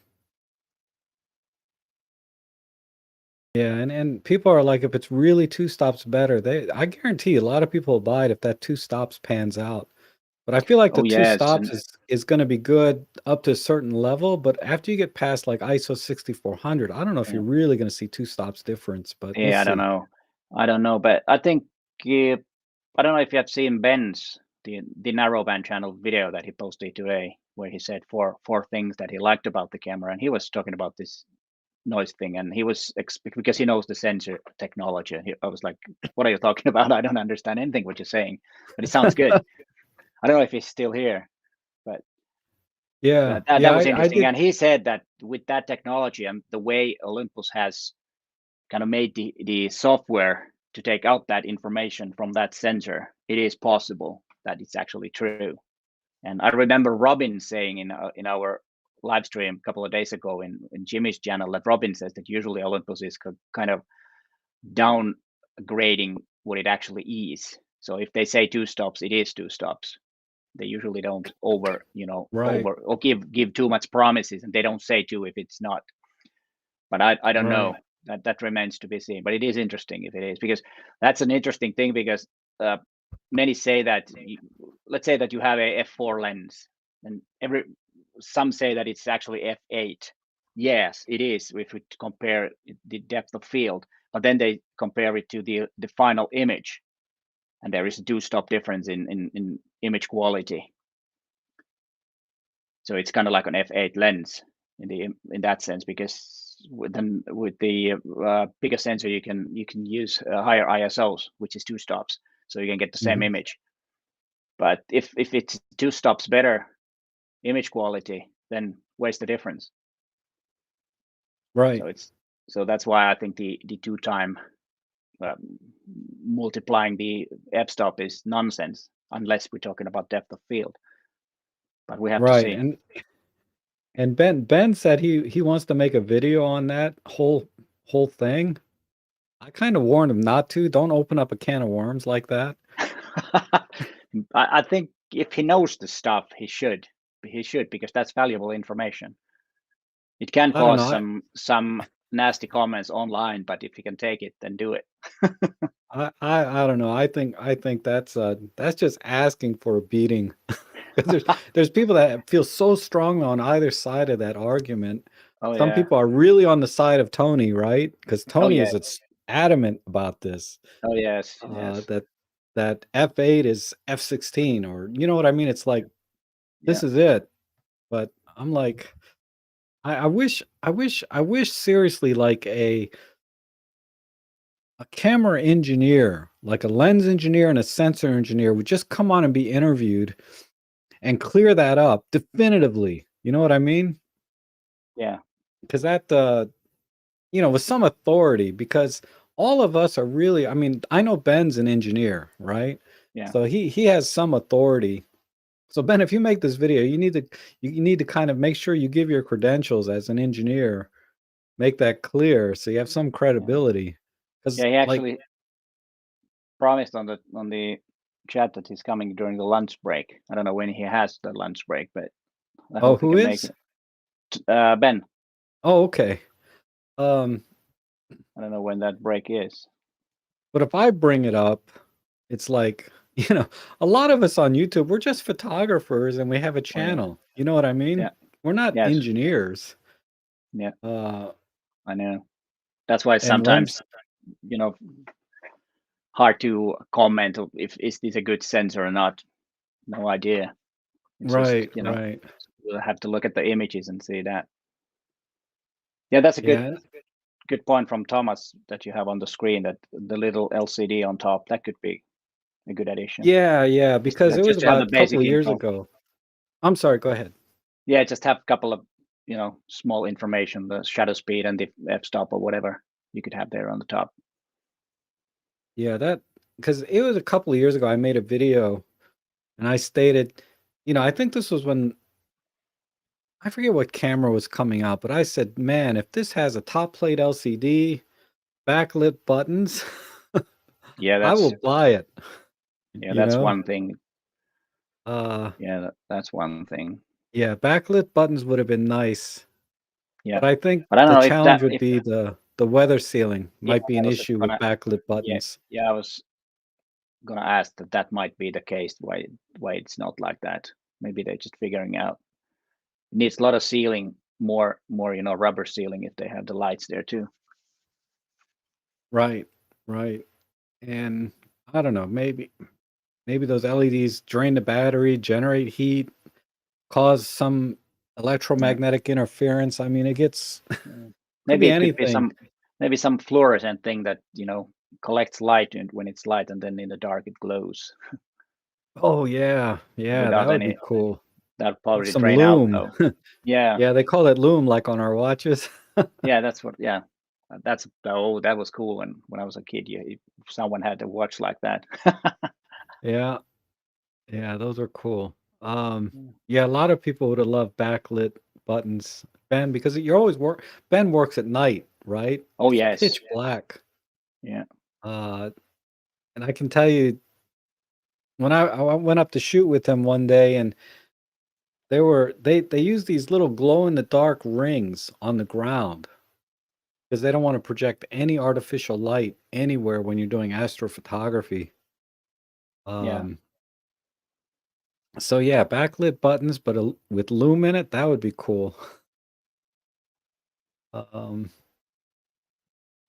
E5 had a top plate. The E620 had backlit buttons. Interesting. I'm just reading the comments. Oh, backlit buttons, yeah. I mean, if man, you know, the G9 had a top plate LCD, the Panasonic G9, but it didn't have Oh. backlit buttons. Yeah. It had backlit buttons on top of that. I would have definitely bought it. Yeah, that would be good. What I usually use, I have a red, headlamp. If I'm out, very seldom do I go out in the woods in the dark. But if I do, then I have a red light.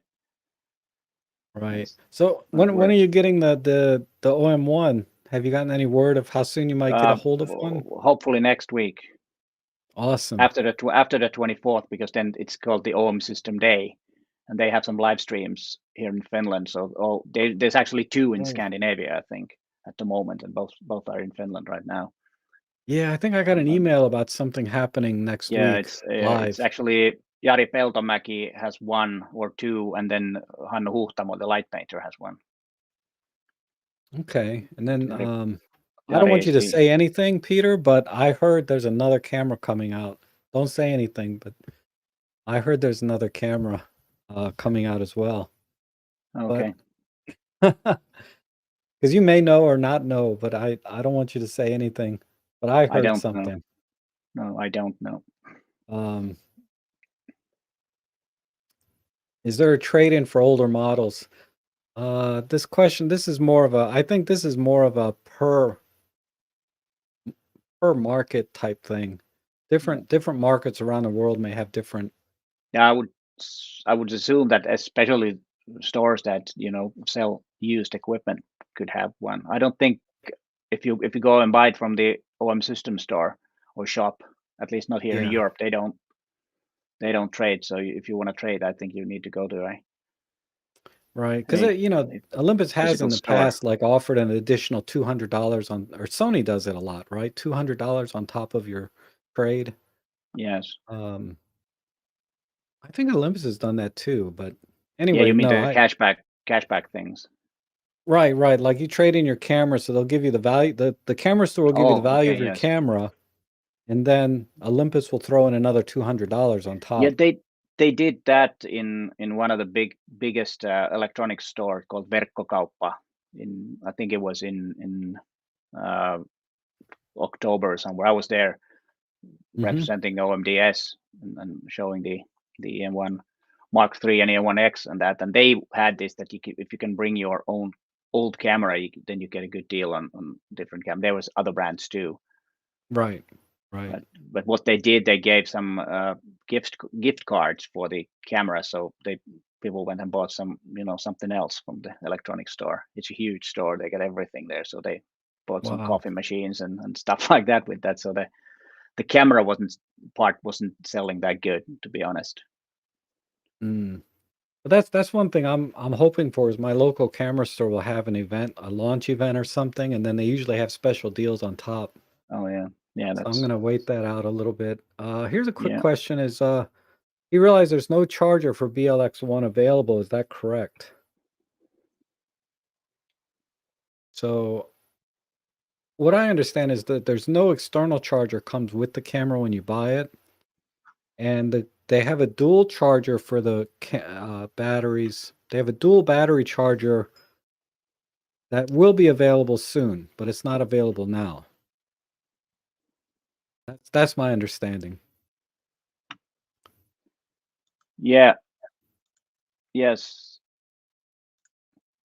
Yeah, that's true. There was a link in the chat, and they went to the Get Olympus store. And it's 150, which like I said, it's quite a lot. Oh, 150. Yeah. Holy smokes. Let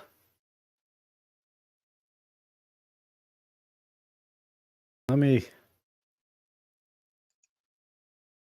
Yeah, this guy. So it's a pre-order right now. It's expected to ship in mid-February. $150. I mean, Yeah, that's the one. That's the page. Yeah, if it comes with $100 bill, maybe. Yeah, that is Uh, quite a lot. I think I'll wait for something from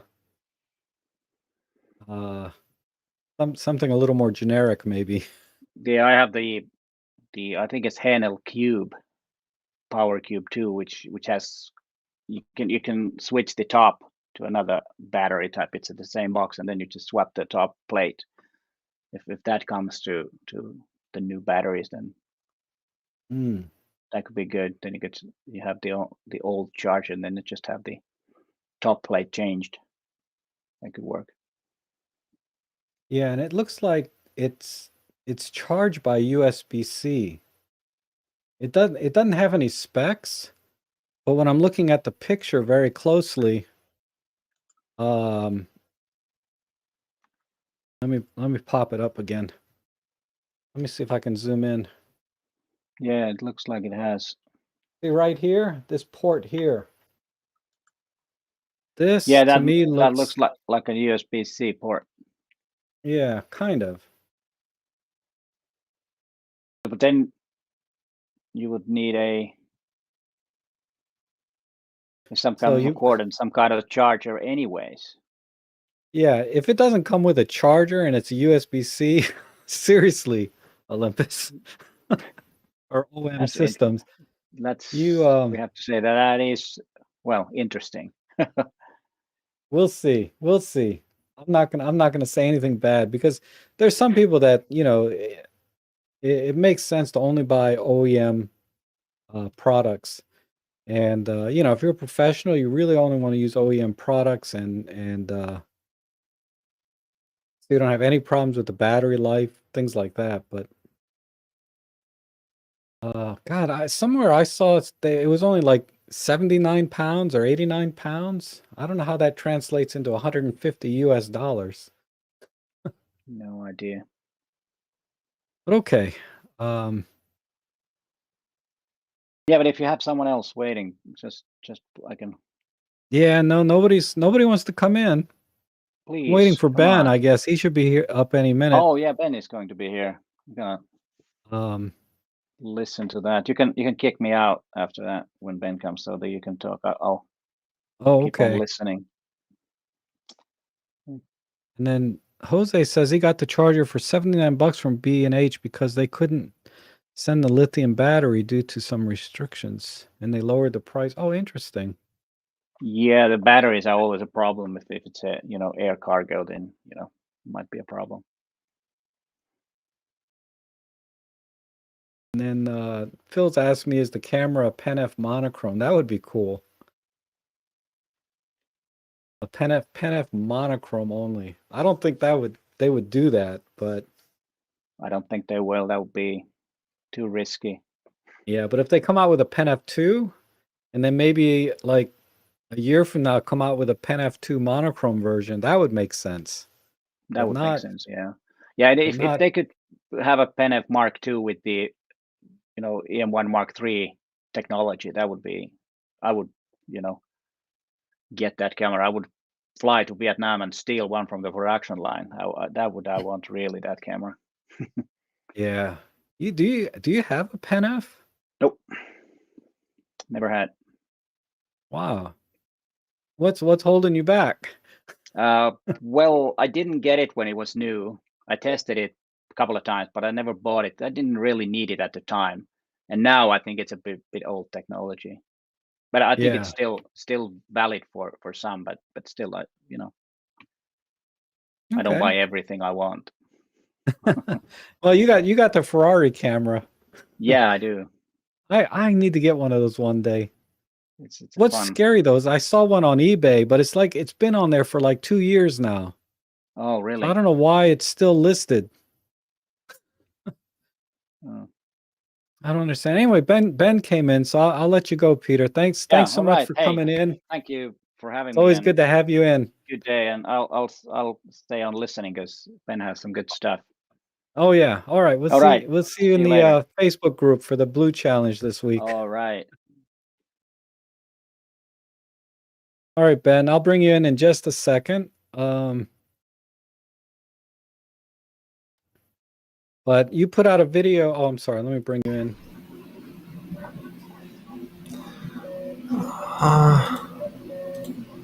Yeah, I can hear you. There we go. Okay. Yeah, I Yeah. don't know why it's not switching. Yeah. You need to kind of move over to your right a little more. There you go. All right. It's not using the right camera. Oh, man. One of these days I'll figure this stuff out. Let me. But yeah, I would absolutely love to have a camera that has backlit buttons. Yeah. Yeah. Well, I'm sorry. Let me introduce you real quick. This is That's right. Ben Chappelle from the Narrowband channel. He focuses mostly on astrophotography using Olympus gear. He's been an Olympus shooter for a long time, and he has really in-depth knowledge on sensor technology because astrophotography is one of the most demanding types of photography when it comes to getting the most out of your sensor in terms of reducing noise and detail and things like that. So with that said, let's hear your thoughts on the OM1. I know you have a video out this morning on it, but why don't you share with the viewers here um, your thoughts on the OM1? What's the thing you like the most about it? What's the one thing missing, like someone had asked before? And then your general thoughts, and then also anything else you'd like to add about the sensor technology. If you want to get kind of geeky about it, it's okay. There's a lot of, I think there's a few people in the audience that can keep up with you on that respect. I'm going to tune out that part myself, but you go ahead. So I guess let's talk about, like, the sensor. Obviously is one of the biggest things that I'm excited about. It like, I've been looking at the raw images and stuff that people have been putting online and everything, and to me it definitely looks like two stops. And I would say that Olympus is actually maybe even a little bit conservative about it, but we'll see. Like, I know if any of you have watched my channel, like, I've done a couple of videos on heat and noise, and with very long exposures, that's a big deal. So I'm really curious to see if this camera runs even cooler than previous cameras do. Because remember, I saw almost a one-stop difference with exposures that were longer than 2 minutes with the E1 Mark III versus the E1 Mark II. And they're both using the same sensor and the same noise engine, so to speak, for how they process, because their raw files are somewhat compressed. They're losslessly compressed. But yeah, like, I saw almost a one-stop difference between those two cameras just because the E1 Mark III's faster processor doesn't have to work as hard, and therefore it ran cooler. And Okay, let me stop you for 1 second. Did I hear you say there was a 3-stop difference between the Mark II and the Mark III? no, one stop. 1-stop difference. One And stop. then, That's for exposures that are about 4 minutes long. okay. So for shorter exposures, daytime stuff, like, you use it a fraction of a second usually, you're not really going to see a difference between the two of them. But when it comes to longer exposures, because the thermal noise, one type of noise is thermal noise, because the silicon and the sensor sees it just like it sees light, but it's not light, obviously. So that will build up in the sensor and basically create a false signal, which is noise.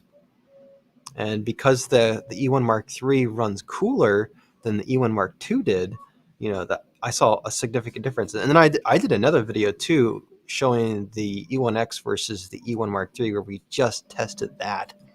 And there wasn't as big a difference between those two cameras, but the E1X did still come out on top, and it did still have just a little bit less noise for very long exposures. So I know with this new OM1, I'm really curious to see if the processor in it stays nice and cool. I hope it does. I think it will. And Sorry. now, And then what's your Just narrow it down to like 1 or 2 favorite features, and then maybe 1 or 2 things you think were missing on the OM1. So yeah, let's talk. Let's start with the one that's missing. Like the rumor mills were kind of saying that there was going to be a Starry Sky tracker built into the camera, and there's no GPS in this camera, so you can't really do it that way. But I was kind of a little excited about that, and obviously it's not there. But at the same Let time, me stop you right there. Mhm. I was the one that started that rumor Oh, because I posted the specs uh-huh. about a week or 10 days before anybody else, including 43 rumors and all of that. And I put in there BLH1 battery upgrade compatible with the older one. And I also put in astro tracking. Mhm. And then sure enough, everybody repeated it Mm.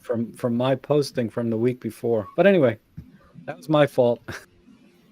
No, who knows? Maybe they are working on something like that, but because they've got a patent on it, and yeah, it might not be ready.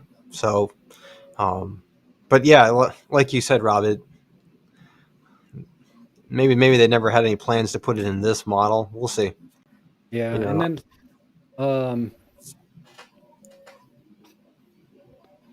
I have to write crap down. I was going to ask you something, then I lost it.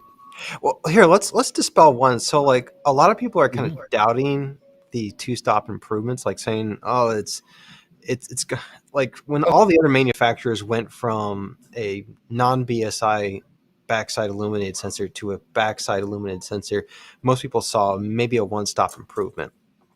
Now, that's a quantum efficiency thing. So that's like how basically the percentage of light that hits the sensor, how much of it is actually turned into a signal.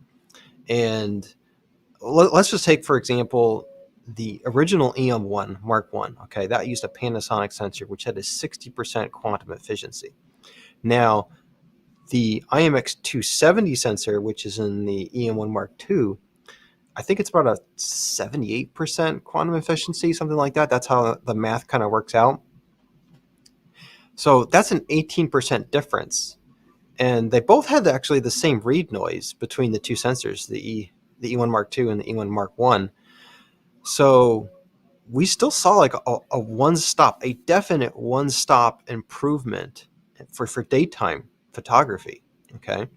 Now, this new sensor is backside illuminated, so it's going to have a quantum efficiency that is almost certainly above 90%, might be like 91, 92%.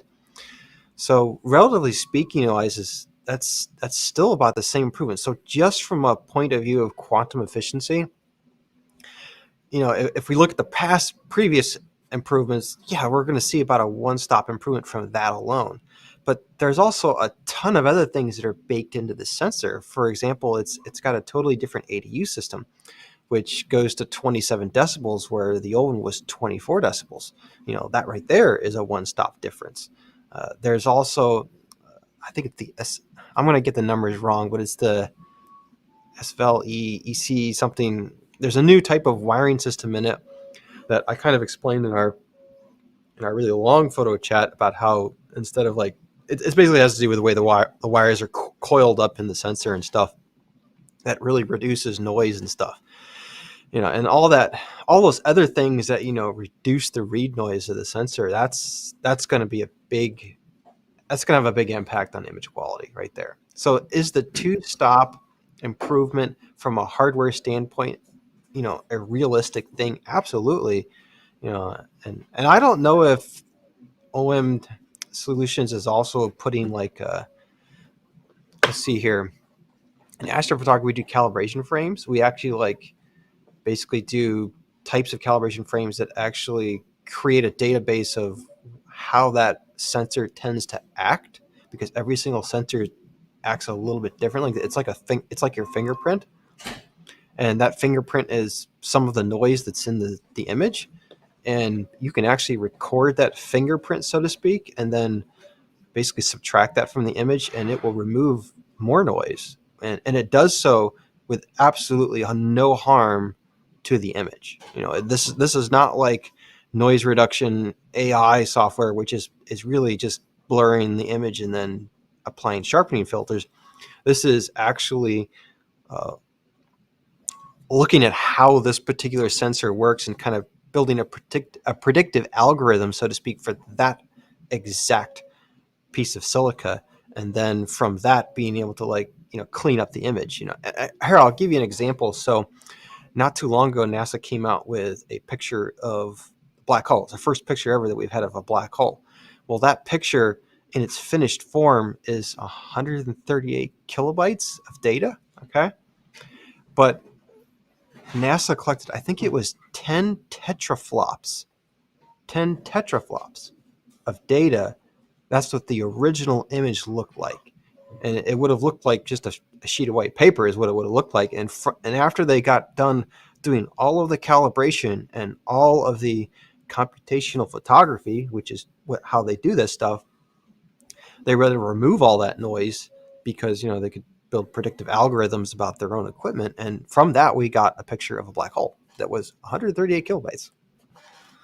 Interesting. Wow. So yeah, basically sum it up is you're saying there's more things to improving noise performance other than just a better sensor, right? There's a lot of electronics behind it. Backside and illumination software. isn't the only story. Like, a lot of Right. people are saying that, oh, that's the only way we can improve sensors. And no, it's not. There's a ton of other ways to improve sensors. Right. And then so that brings me to I wrote down 3 things here. They're kind of out of order. One is we can link our phone with the camera to get the GPS info. I don't know if you know enough about this, but do you think it's possible they could do GPS tracking with an app on a phone and the camera together? I think you already can through the OI Share app. Really? You can do astro I thought you could. Yeah, I thought you already. Oh, you're talking astro tracking. Yeah, astro tracking, because I don't know if there's something like that exists in the astronomy gear world already, where people are using apps on their phones to control their telescopes. No, so the way we do it with our telescopes is we usually have a second camera that's taking shorter exposures, usually 2, 3, sometimes 5 seconds long at the most. And those shorter exposures watch the star moving because the main imaging camera, like my dedicated cameras, my shortest exposures are usually 5 minutes. And sometimes I take 20-minute exposures. Okay. And what the secondary camera is doing is taking all of these exposures and it's making small corrections throughout the duration of the main camera's long exposure.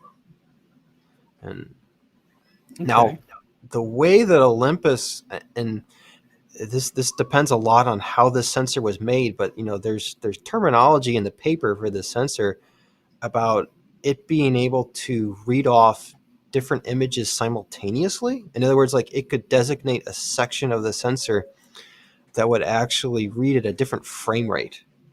And if that's the case, then yes, Olympus could build a type of star tracking system, and this would be way more accurate than the GPS tracker. Okay. And what it could do is it could designate a section of the image. It would have to be cropped a little bit, but it could watch the stars at a higher frame rate in that separate section of the sensor, while the main section of the sensor is taking very long exposures, creating all the extra detail. Does that kind of make sense? Yeah. Is there anything in the market now that does that on the Astro side? Not really. I mean, like, this is now, they've like hardware done this in the past. I know Spig, they make dedicated CCD cameras, which are very expensive. I mean, we're talking minimum price tag $6,000 and going up from there. Like, a lot of these cameras cost $60,000. But some of them, what they would do is they would actually have 2 chips made on the wafer, two separate sensors, and one of them would be reading off shorter frequencies, and then the other one would be taking the longer exposures, and thus from that it could guide itself and basically track the stars. And the cool thing about that, though, is that this type of tech, like, if somebody was to choose to implement it, and I'm not saying Olympus has done this, because who knows, this could be the farthest thing from their mind right now. Yeah. We don't know, or maybe they're in the final throes of it. I have no idea. I'm not an insider, but yeah, like this is the kind of technology that is really the future of astrophotography, because it allows that no matter what lens you have on the camera, you're going to get excellent sharp stars, because it will be able to track basically the stars precisely. Right. And the cool thing about this too is that, like, with sensor, doing it the way Pentax did with their GPS and sensor shift technology, it really works best with wide angle lenses. If we were doing this multi-channel star guiding, where we're designating a section of the sensor that, basically makes corrections, well, then you could basically hook your camera up to a tracker or even a telescope, and you could actually let the movement of the sensor do the micro corrections that are necessary while the main tracker is doing its rough tracking of the sky. Because guiding is an incredibly precise thing. Like a speck of dust, a piece of sand that's smaller than the diameter of the human hair, if that gets into the gear of your telescope's movement, that can move the telescope the diameter of Jupiter. Like, Yeah. it's a very significant thing. It's an extremely sensitive, and you'll hear astrophotographers when we fret and stress about our guiding all the time. Yeah. It's one of the main things that we complain about to each other. Oh, my guiding tonight's horrible. Right. Okay, another quick one. Like I said, I'm backtracking a bit because I got to go soon. So. Oh, all right. Three more quick things. One is, I think we talked about the IMX 472 in our stream together last year, right? Yes, we did. That was. It was a little bit different back then. It wasn't a global shutter. Now it looks like they made it into a type of global shutter, but it's really weird how it's worded. Right, but there was a lot of good information there that goes in a little more detail than what Ben could do in the last few minutes. So check out the stream on my channel with Ben when Ben was a guest. I had him on for a couple hours just talking about this stuff. So if you're kind of if you were able to keep up with any of that, I recommend you watch that other video. The other thing is, because the new camera, and this is related to the comment I put it down below, I'm not able to answer that question, but a question for you would be, the fact that the camera now has an unlimited video record time in 4K 60, and now it has 1080 24 frames per second. Do you think that implies to me that they were able to manage the heat dissipation much better? Yes, and I think that should be able to translate into better astrophotography as well. Does that make sense? Yes, and I'm hoping for that, but I gotta get my hands on it and try. Right. Okay, good. And then I don't know if you can read the question below, if that makes any sense to you, but I don't know. Because he has the word gamma in it, so I said, oh, that's a Ben question. I'm not sure what IRE stands for. It's a light level in video. Would it be the international something? Is it the transmission spectrum of the sensor? Like what? In other words, the shape of the curve for the IR filter? No, I don't think it's infrared. I think it's more like a light level. Like there's a certain amount of lumens. I forget what it stands for. But it's a certain amount of lumens for the scene, a certain amount of brightness for a scene. Okay, we'll skip that one. I'm sorry, Hornbill. Yeah, those two things are above me. And then there was a question for you. One guy was asking me if I take pictures of the sun, and I do. I haven't done it in a while. Yeah, this one here, I think, with the launch of the James Webb Telescope and data collected available to the public, will this benefit astrophotography? Oh yeah, it will. I mean, keep in mind that James Webb is going to be taking images that are not the Keller images that Hubble has been taking, but trust me, we're going to learn stuff from it. I could talk so long about that scope, though. There's a lot of really cool things in there. Okay. Well, you'll need to do a live stream or a video on that. Yeah. And then this one was, Also, I think a lot of disappointment in not increasing the pixel count to 24 megapixels is a belief that definition has not been increased. Does the OM virtually accomplish this? So basically, are we going to get sharper pictures even though we're still doing 20 megapixels? Like all the images that I'm seeing and the reviewers that are kind of talking about this are saying that the pictures look sharper. And like I kind of talked about in my video, although I didn't show any diagrams, I threw that thing together really fast. Basically, if Olympus is weighted averaging, is doing a weighted average instead of just averaging together the pixels when they bin them, that means that you could potentially have, you know, there's more resolution there. In other words, the 20 megapixel image will be sharper. Because I know I actually learned this with my E1 when I went to a waterfall once. Is I had just gotten the thing, and it was fairly new to digital, and I was like, I'm going to take and I'm going to try my green filter, my red filter, my blue filter from black and white, and take some pictures. And I took pictures with them, and I was really disappointed at how blurry they looked. And it's because when you throw a red filter onto a digital camera, you basically are only using 1/4 of the pixels in that camera because of the Bayer pattern. All the color detail that's in every single individual picture is kind of interpolated through math and stuff.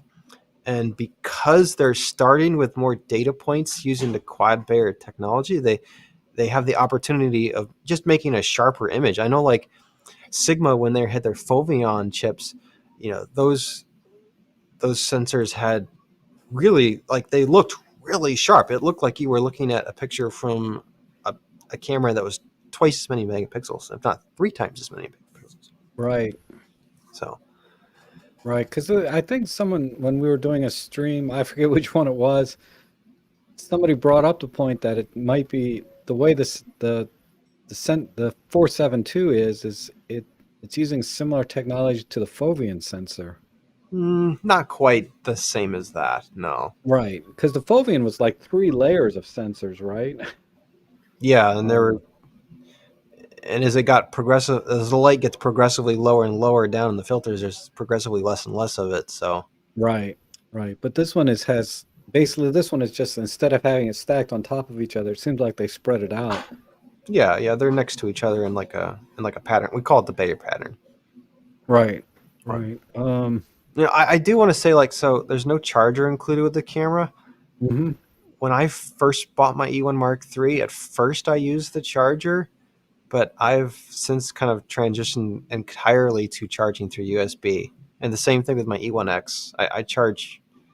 I don't even know where my chargers are. Yeah. Yeah, like I said, It's I just think something people need to get used to. yeah, to me it would have just been a nice marketing touch to have included the charger. Because up until now they always have, as far as I know. And the fact that it's missing now is kind of like, just seems like a bean counter move to me. Um, it's Oh, just a trend in the wrong direction, in my opinion. I think they should always include a charger. mm. Because what I always do, like I said, is when I get the box, I sell the charger online and buy generic chargers, but still, they should they should have included one, Mm. even if I didn't do that. But uh, I got to get going soon because yeah, okay, Ben, thanks I have for a coming huge in. project here on my desk. Yep, I'll let you go. Thanks for coming in, Ben, and joining us. No problem, Rob. We'll see you Bye, all. again. Bye bye. Oh, that was cool. So we had Ben and Peter and Marco and Randy. Anyone else want to come in um, or have any questions? Because Ben really, wow, he can get really geeky about the sensor tech, right? But there's a link in the chat section to the narrowband channel. Just search the narrowband channel on YouTube and he'll come up. And he has a lot of great content. Some of it gets very, very detailed and is way over my head, but some of you might be able to follow along. And then he has more generic. I loved his video on the history of Olympus, where he put up all his Olympus cameras side by side and talked about them. That was really cool. I forget the name of that video was, but that was good. Um,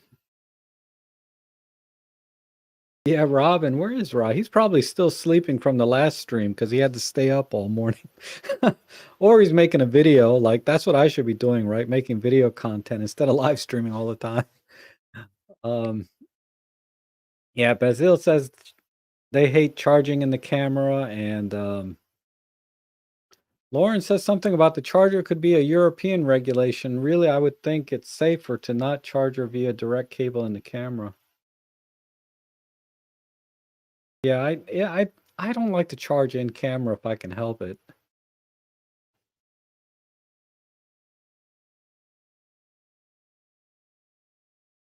Oh, Hourglass has an interesting thought here. They're trying to ban chargers to be included in equipment sales in Europe. Apple started to do this, so that's why OM does that too. Okay. I mean, everybody, you have to take everything that's said here in the chat or stuff with a grain of salt, right? Because I can't verify any of it, honestly. And until I get the camera in my hands, you have to take everything with a grain of salt, right? I mean, I really love all of the videos that have been done so far, and I don't doubt the credibility of, really anyone that's posted things with the hands-on type things. But maybe their review or their preview doesn't connect with you in a way that I might be able to. So when I get the camera, I will do my best to, uh, give my own opinion and results with it. So we'll do a little pixel peeping, and I might actually have to do my very first camera review because I don't think I've ever done one on my channel. We'll see. We'll see. But I'll do my best because I use it. I'm just a photographer like you guys. I go out on the weekends on photo walks. I do a little bit of professional work in between. Uh, and I don't need anything special for my pro work except for the video side. I could get away with my EM10 Mark II, like I said. um,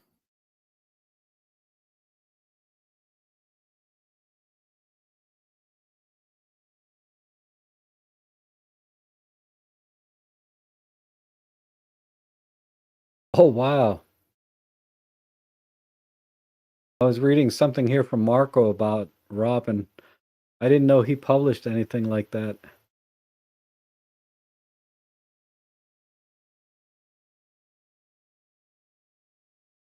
Yeah, I think we're talking about Robin Wong. But yeah, when I see the reviews from Jimmy Chang and Peter Forsgaard and Maddie when they come out with it, I mean, they're all professional photographers and years of experience. So anything they say will be, I think, credible and obviously biased, right? Because we're all fans of the brand Olympus and now OM Systems. But in my case, I will have my other cameras to compare side by side, right? I have an APS-C Canon, it's an M50. I have a Fujifilm X-T30 that has the latest 26 megapixel sensor. I have a Panasonic S5, full frame. I have a Nikon full frame. I have a lot of different cameras that I've used and I can compare with directly and see if there really is a comparison. So when I take my Nikon DF and compare it with the new, because I have some videos, some ISO tests comparing the my Fuji, my Nikon D750, and the Olympus EM1, maybe the Mark II, might be the Mark III, but I have a lot of these kinds of videos. So you can see for yourself if those things are important to you. Maybe they're not, who cares about ISO, right? But, um, that's something I think I can offer is sort of a little bit of more of a variety of comparing things side by side. Uh, so that you can kind of come to grips with, did you make the right decision? Or do you need to make it, if you haven't bought anything, do you need to make a different decision? Because my channel, I feel like is mostly about after the sale, right? After you bought the camera, what can we do? Now that we've committed to it. You know, how can we get the most out of it? And that's what I always try to do. But okay. Oh, Robin, I made today's stream just kind of an open chat. You know, I put a link down below. Anybody want to join in live with me? You're welcome to. Um, and fortunately, you know, I was very lucky that we had Peter and Maddie come in, and Marco and Randy, and finally Ben. I'm very happy all of you joined today. But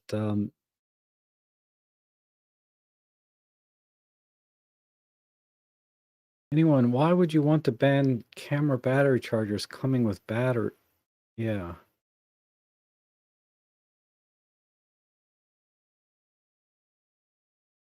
Oh, thank you, JS. I appreciate that. And the OM-1 should be released in early March. And do you think OM-1 feature will come to other Olympus cameras as a firmware update? No. I think the new CPU, the TruePic X, has been purpose built for a lot of the features that are in the OM-1. And those features may not be available, even possible, in older cameras that have the TruePix 9 or TruePix 8. You know, things like the bird detect and dog and cat detect. I guarantee that TruePic X processor, it was purpose built for those things, meaning it has wires and circuits in it that are optimized for that kind of technology. It's a lot like you would think something like Starry Sky AF, and should somehow be able to be uh, you know, ported over to the other cameras, but it hasn't been yet, as far as I know. The Starry Sky AF being in the EM1 Mark III. Something like Live ND seems like something they should be able to port over into, say, the EM1 Mark II. This has a very similar IBIS system. But maybe the IBIS systems are so different because they are different IBIS systems. So there's a lot of features that are very hardware dependent that it's very hard to port down in terms of firmware to older cameras, unfortunately. And they make improvements in older cameras. Yes, certainly, like the EM1 Mark II had a firmware 3.0, which made a big difference in the autofocus. But can they add features from an OM1 to lower end cameras that are already in production, like the EM1 Mark II? I think that would be very difficult because of the hardware limitations, both in the CPU, like the TruePix processor, and in other things like the IBIS. You know, they're just too different.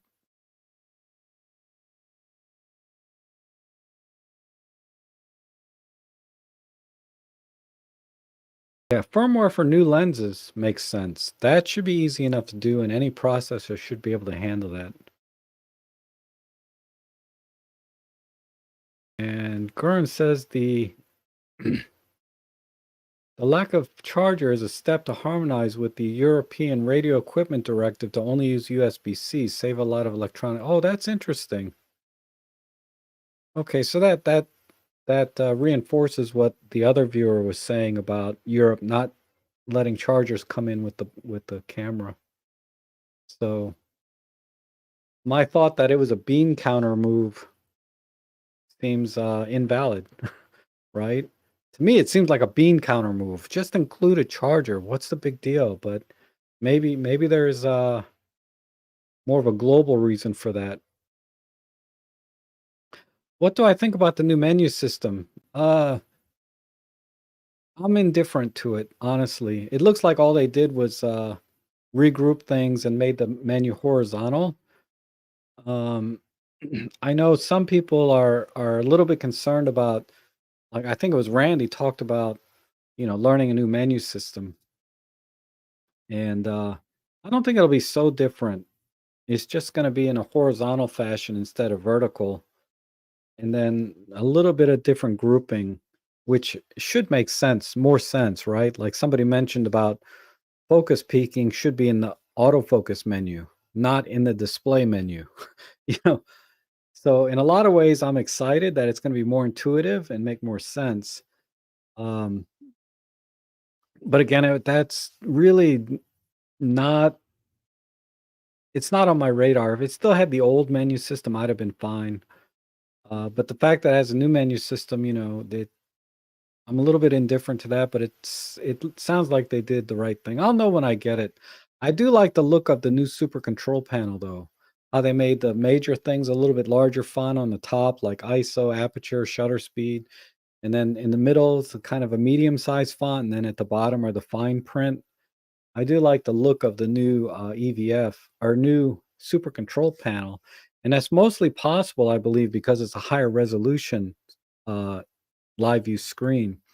So now they can add more things in without, and still be able to read it, right? Because of the higher resolution.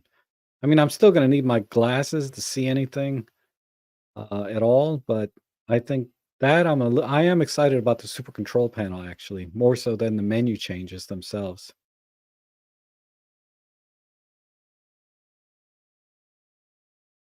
And Michael's asking about, are the noise improvements attributed to actual sensor performance or other software processing improvements? It's both. Yeah, it's not only the sensor performance, and I guess about 10-15 minutes ago, Ben kind of touched on that in a more technical way. But to sum it up, the sensor improvements are probably about one stop, and then the electronics and software around the sensor might be adding another stop of improvements. So it's not just the sensor, but it's also the electronics around the camera. Things like heat dissipation, the shorter wiring, so there's less radio. It's very, very technical, but it's yeah. Long story short, it's sensors probably adding about one stop, and then the electronics and software is adding another stop. The AD converters and things like that. Um,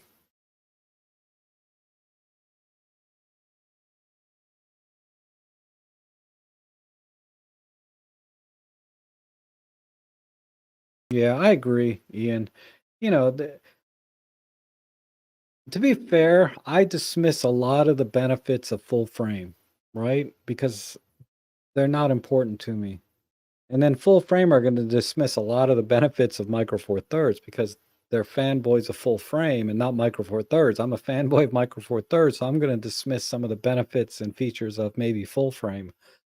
Um, but I think where it matters in terms of the final image and the photography and the images you create, it doesn't matter what gear you're using, right? It's all about the photographer, and the camera just becomes a tool. It's just a gear. And there's some tools, right? If we want to call them tools, there are some tools suited better for types of photography than others. But for the general wide usage, whether you're professional or amateur, any camera is going to work. It's not about the gear, it's about the photography. And but online, with all of the YouTube channels and articles written and vlogs and things, yeah, they really underrate Olympus, I think more than they should. It's a little bit biased against the smaller sensors, and that's unfortunate because definitely four thirds community doesn't have any bias against full frame, other than size and weight of the entire system, right? But there does seem to be some unnecessary bias and bashing from the full frame community to the micro four thirds.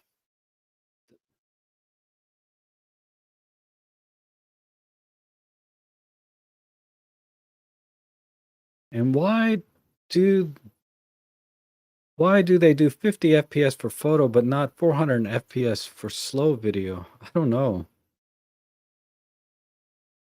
I don't know. I'd have to, once I get the camera, I'll give that some more thought. So after I get the camera, ask me that again.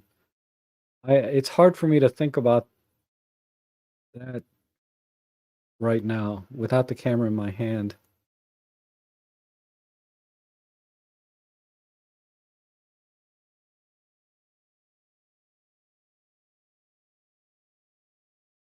Does anyone know how many images? Ben is saying, does anyone know? I think it's 15 images. Is what if I recall correctly, it's 15. How many images can the OM-1 focus stack in camera? I believe it's 15. Oh, and Thomas Call is saying the same thing. So I think that's correct.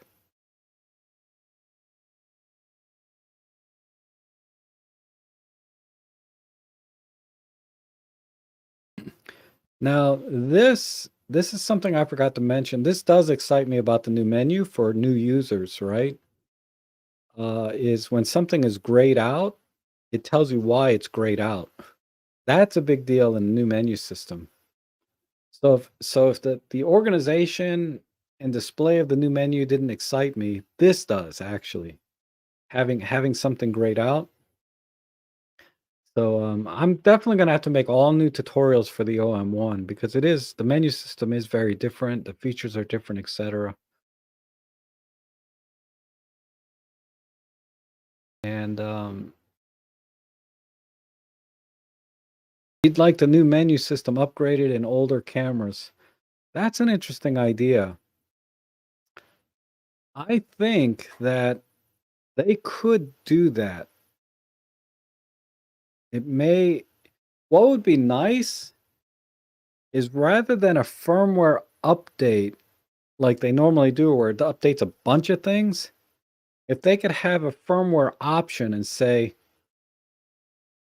you can download this if you want to use, but this only affects the new menu system. This doesn't add any new features. This is only for the menu system.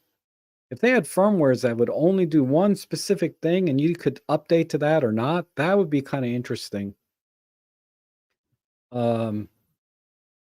Because as they add new features, let's say all of a sudden they said, okay, we have a Starry Sky AF firmware update that you can add to your camera. You don't have to update to this, but you can if you want, right? Because, right now firmware updates are global, meaning it changes everything in the camera all at once and there's no going back, right? But it'd be nice to say, okay, you can download this if you like this menu system, but if you want the new menu system, you can download this.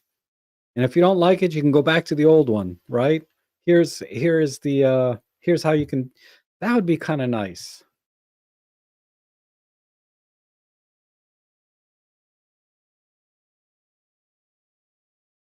Daisy's World asking, oh, you asked this in the last stream, and I tried to get to it, but I forgot.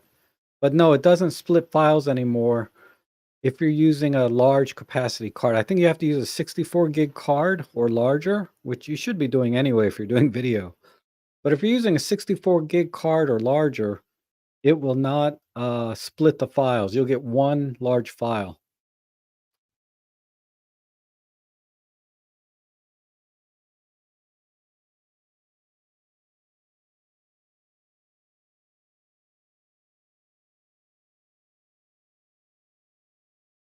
Okay, I'm getting caught up here on the chat, I think.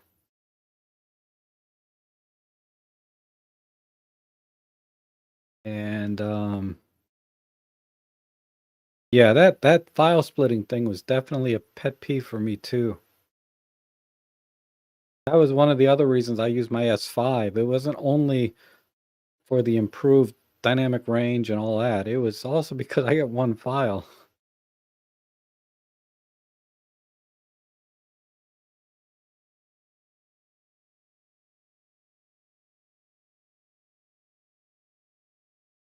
And yeah, and this kind of goes back to the bias question, right? Because full frame cameras now are pretty small. A7C, Canon RP, they're not big and bulky like they used to be.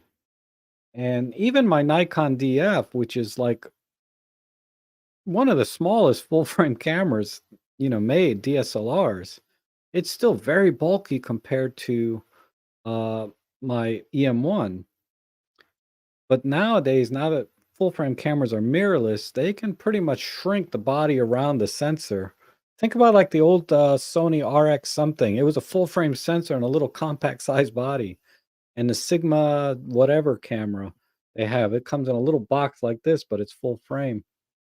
So they can make them pretty small, without compromising overall ergonomics and things. You don't want to make it like a tiny, right? But um it's just when you start tacking on the lenses that it starts to get kind of bulky.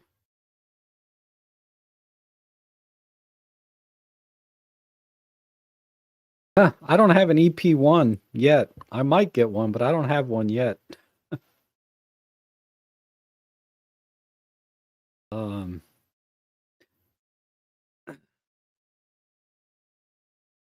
I don't know if anybody's really interested in me doing a test between an old camera and a new camera. I mean, I have an old E500 that I love. 12 megapixels, maximum ISO is like 1600, and it's a wreck. The total train wreck at 1600.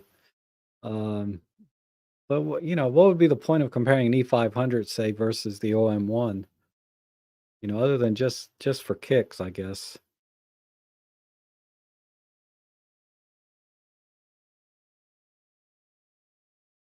Yeah, I agree. I agree. They should be able to do a firmware update just for the menu. That would be nice.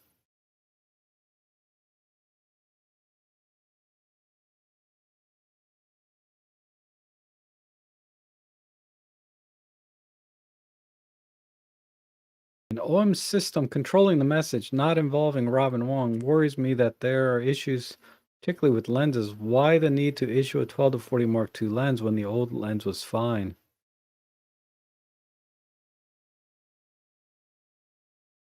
Worries me that there are issues. I don't know. Time will tell. I mean, the Mark II. I mean, Peter has the lens now, so he watch his review when it comes out. I'll never buy that lens because I have the old one. But apparently, because the new camera is so much faster, right, with the autofocus and tracking, they needed faster autofocus motors in the version 2 to keep up with the new autofocus system. So I think optically there's no difference, right, other than the fluorine coating. But I think it has to do with the AF motors uh, not being fast, needing to be faster to keep up with the new camera.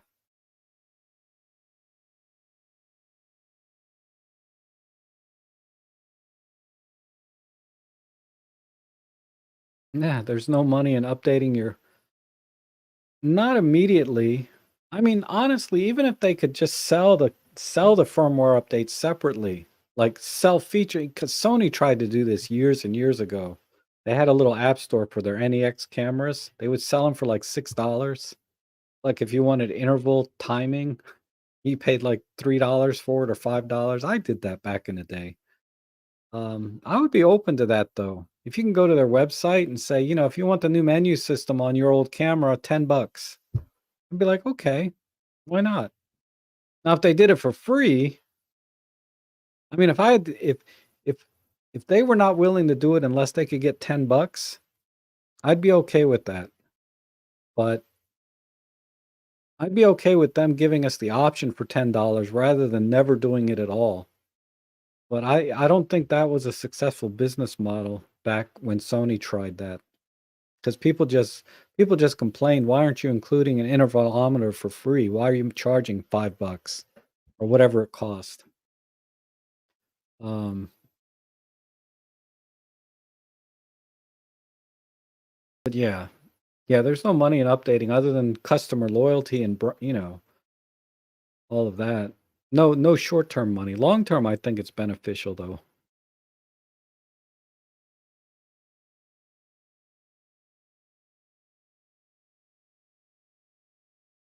Oh, okay, that makes sense. It is weird though. I need to go. Maybe I'll go get an EP1 today. I'll live stream it when I buy it.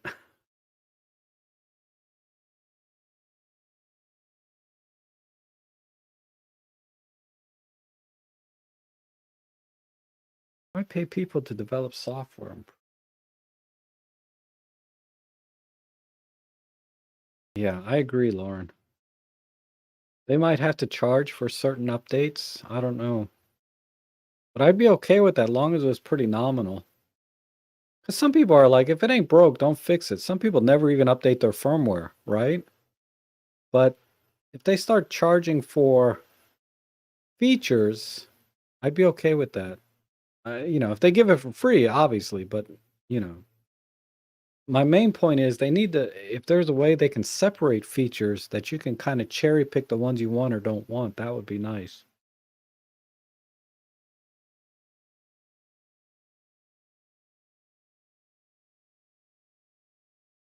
Yeah, and Lauren is a very good shopper, man. He knows when to get a good deal. He got his Canon RP with the lens, the 24 to 105 for $9.99 or less, something like that. And I was very tempted because he told me about it. I was tempted, but I was like, what am I going to do with an RP, right?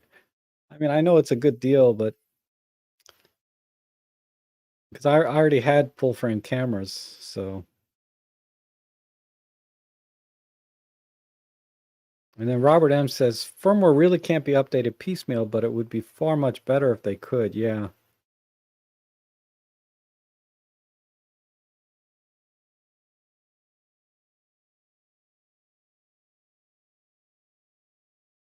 And then true, my 25 millimeter 1.4 2 can keep with 100, not the old one. Ah, okay. So that's just sort of validates what I was saying before about it needed faster motors in the version 2.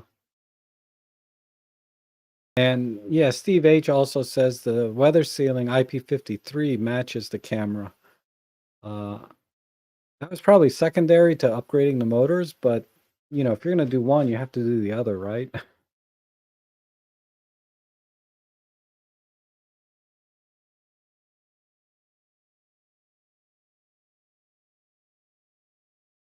Yeah, see, RPD remembers, right? The little app, the Sony App Store, what they called it? The Sony Play Store or something? I forget. It's gone now, but they did have it. They did have it up until just a few years ago. I mean, they ran it for 5 or 6 years where you could buy apps for the Sony NEX cameras. And probably other cameras as well, but after I changed to Nikon before they changed to the A series cameras.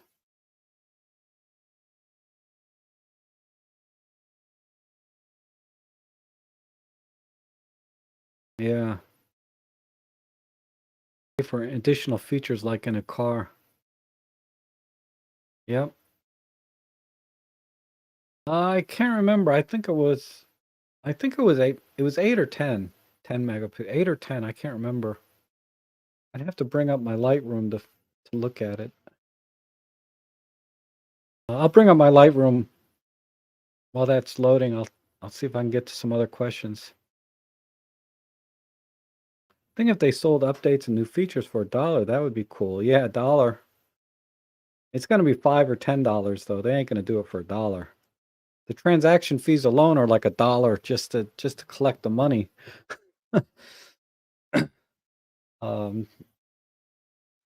They'd have to charge at least $10 nowadays, I think. And let's see, I took the pictures, I believe, in 2020.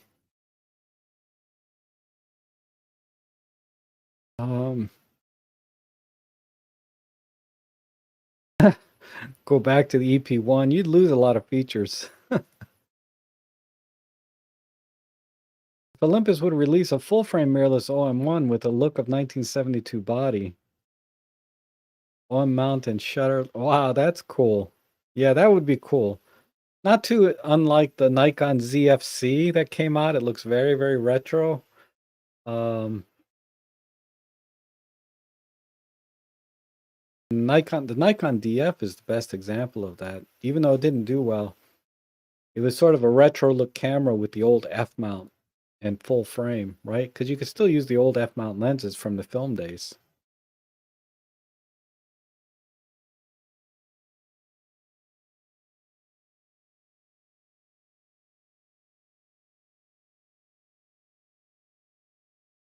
Hmm.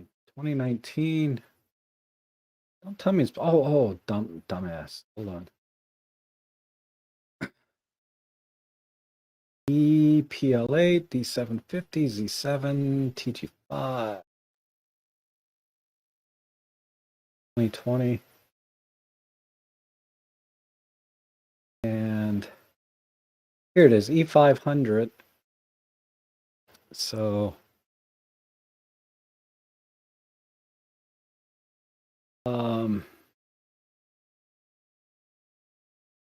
my E500, here's a raw image.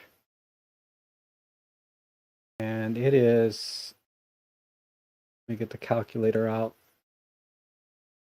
3264 times 2448. 8 megapixels. Yep. You are correct. Look how beautiful the images are. I think this one is really good. My girl dog.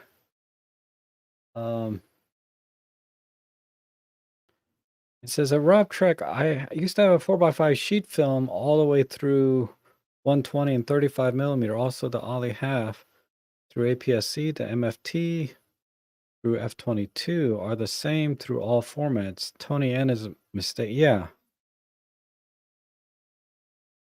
Ugh, I know. Like I said, I can't open up that. Oh, all right, Dave. We'll see you later. Thanks for dropping in. In California on takeouts, the customer has to ask for plasticware. So I would imagine a charger given away would upset the government here. I wish I was an end. Yeah.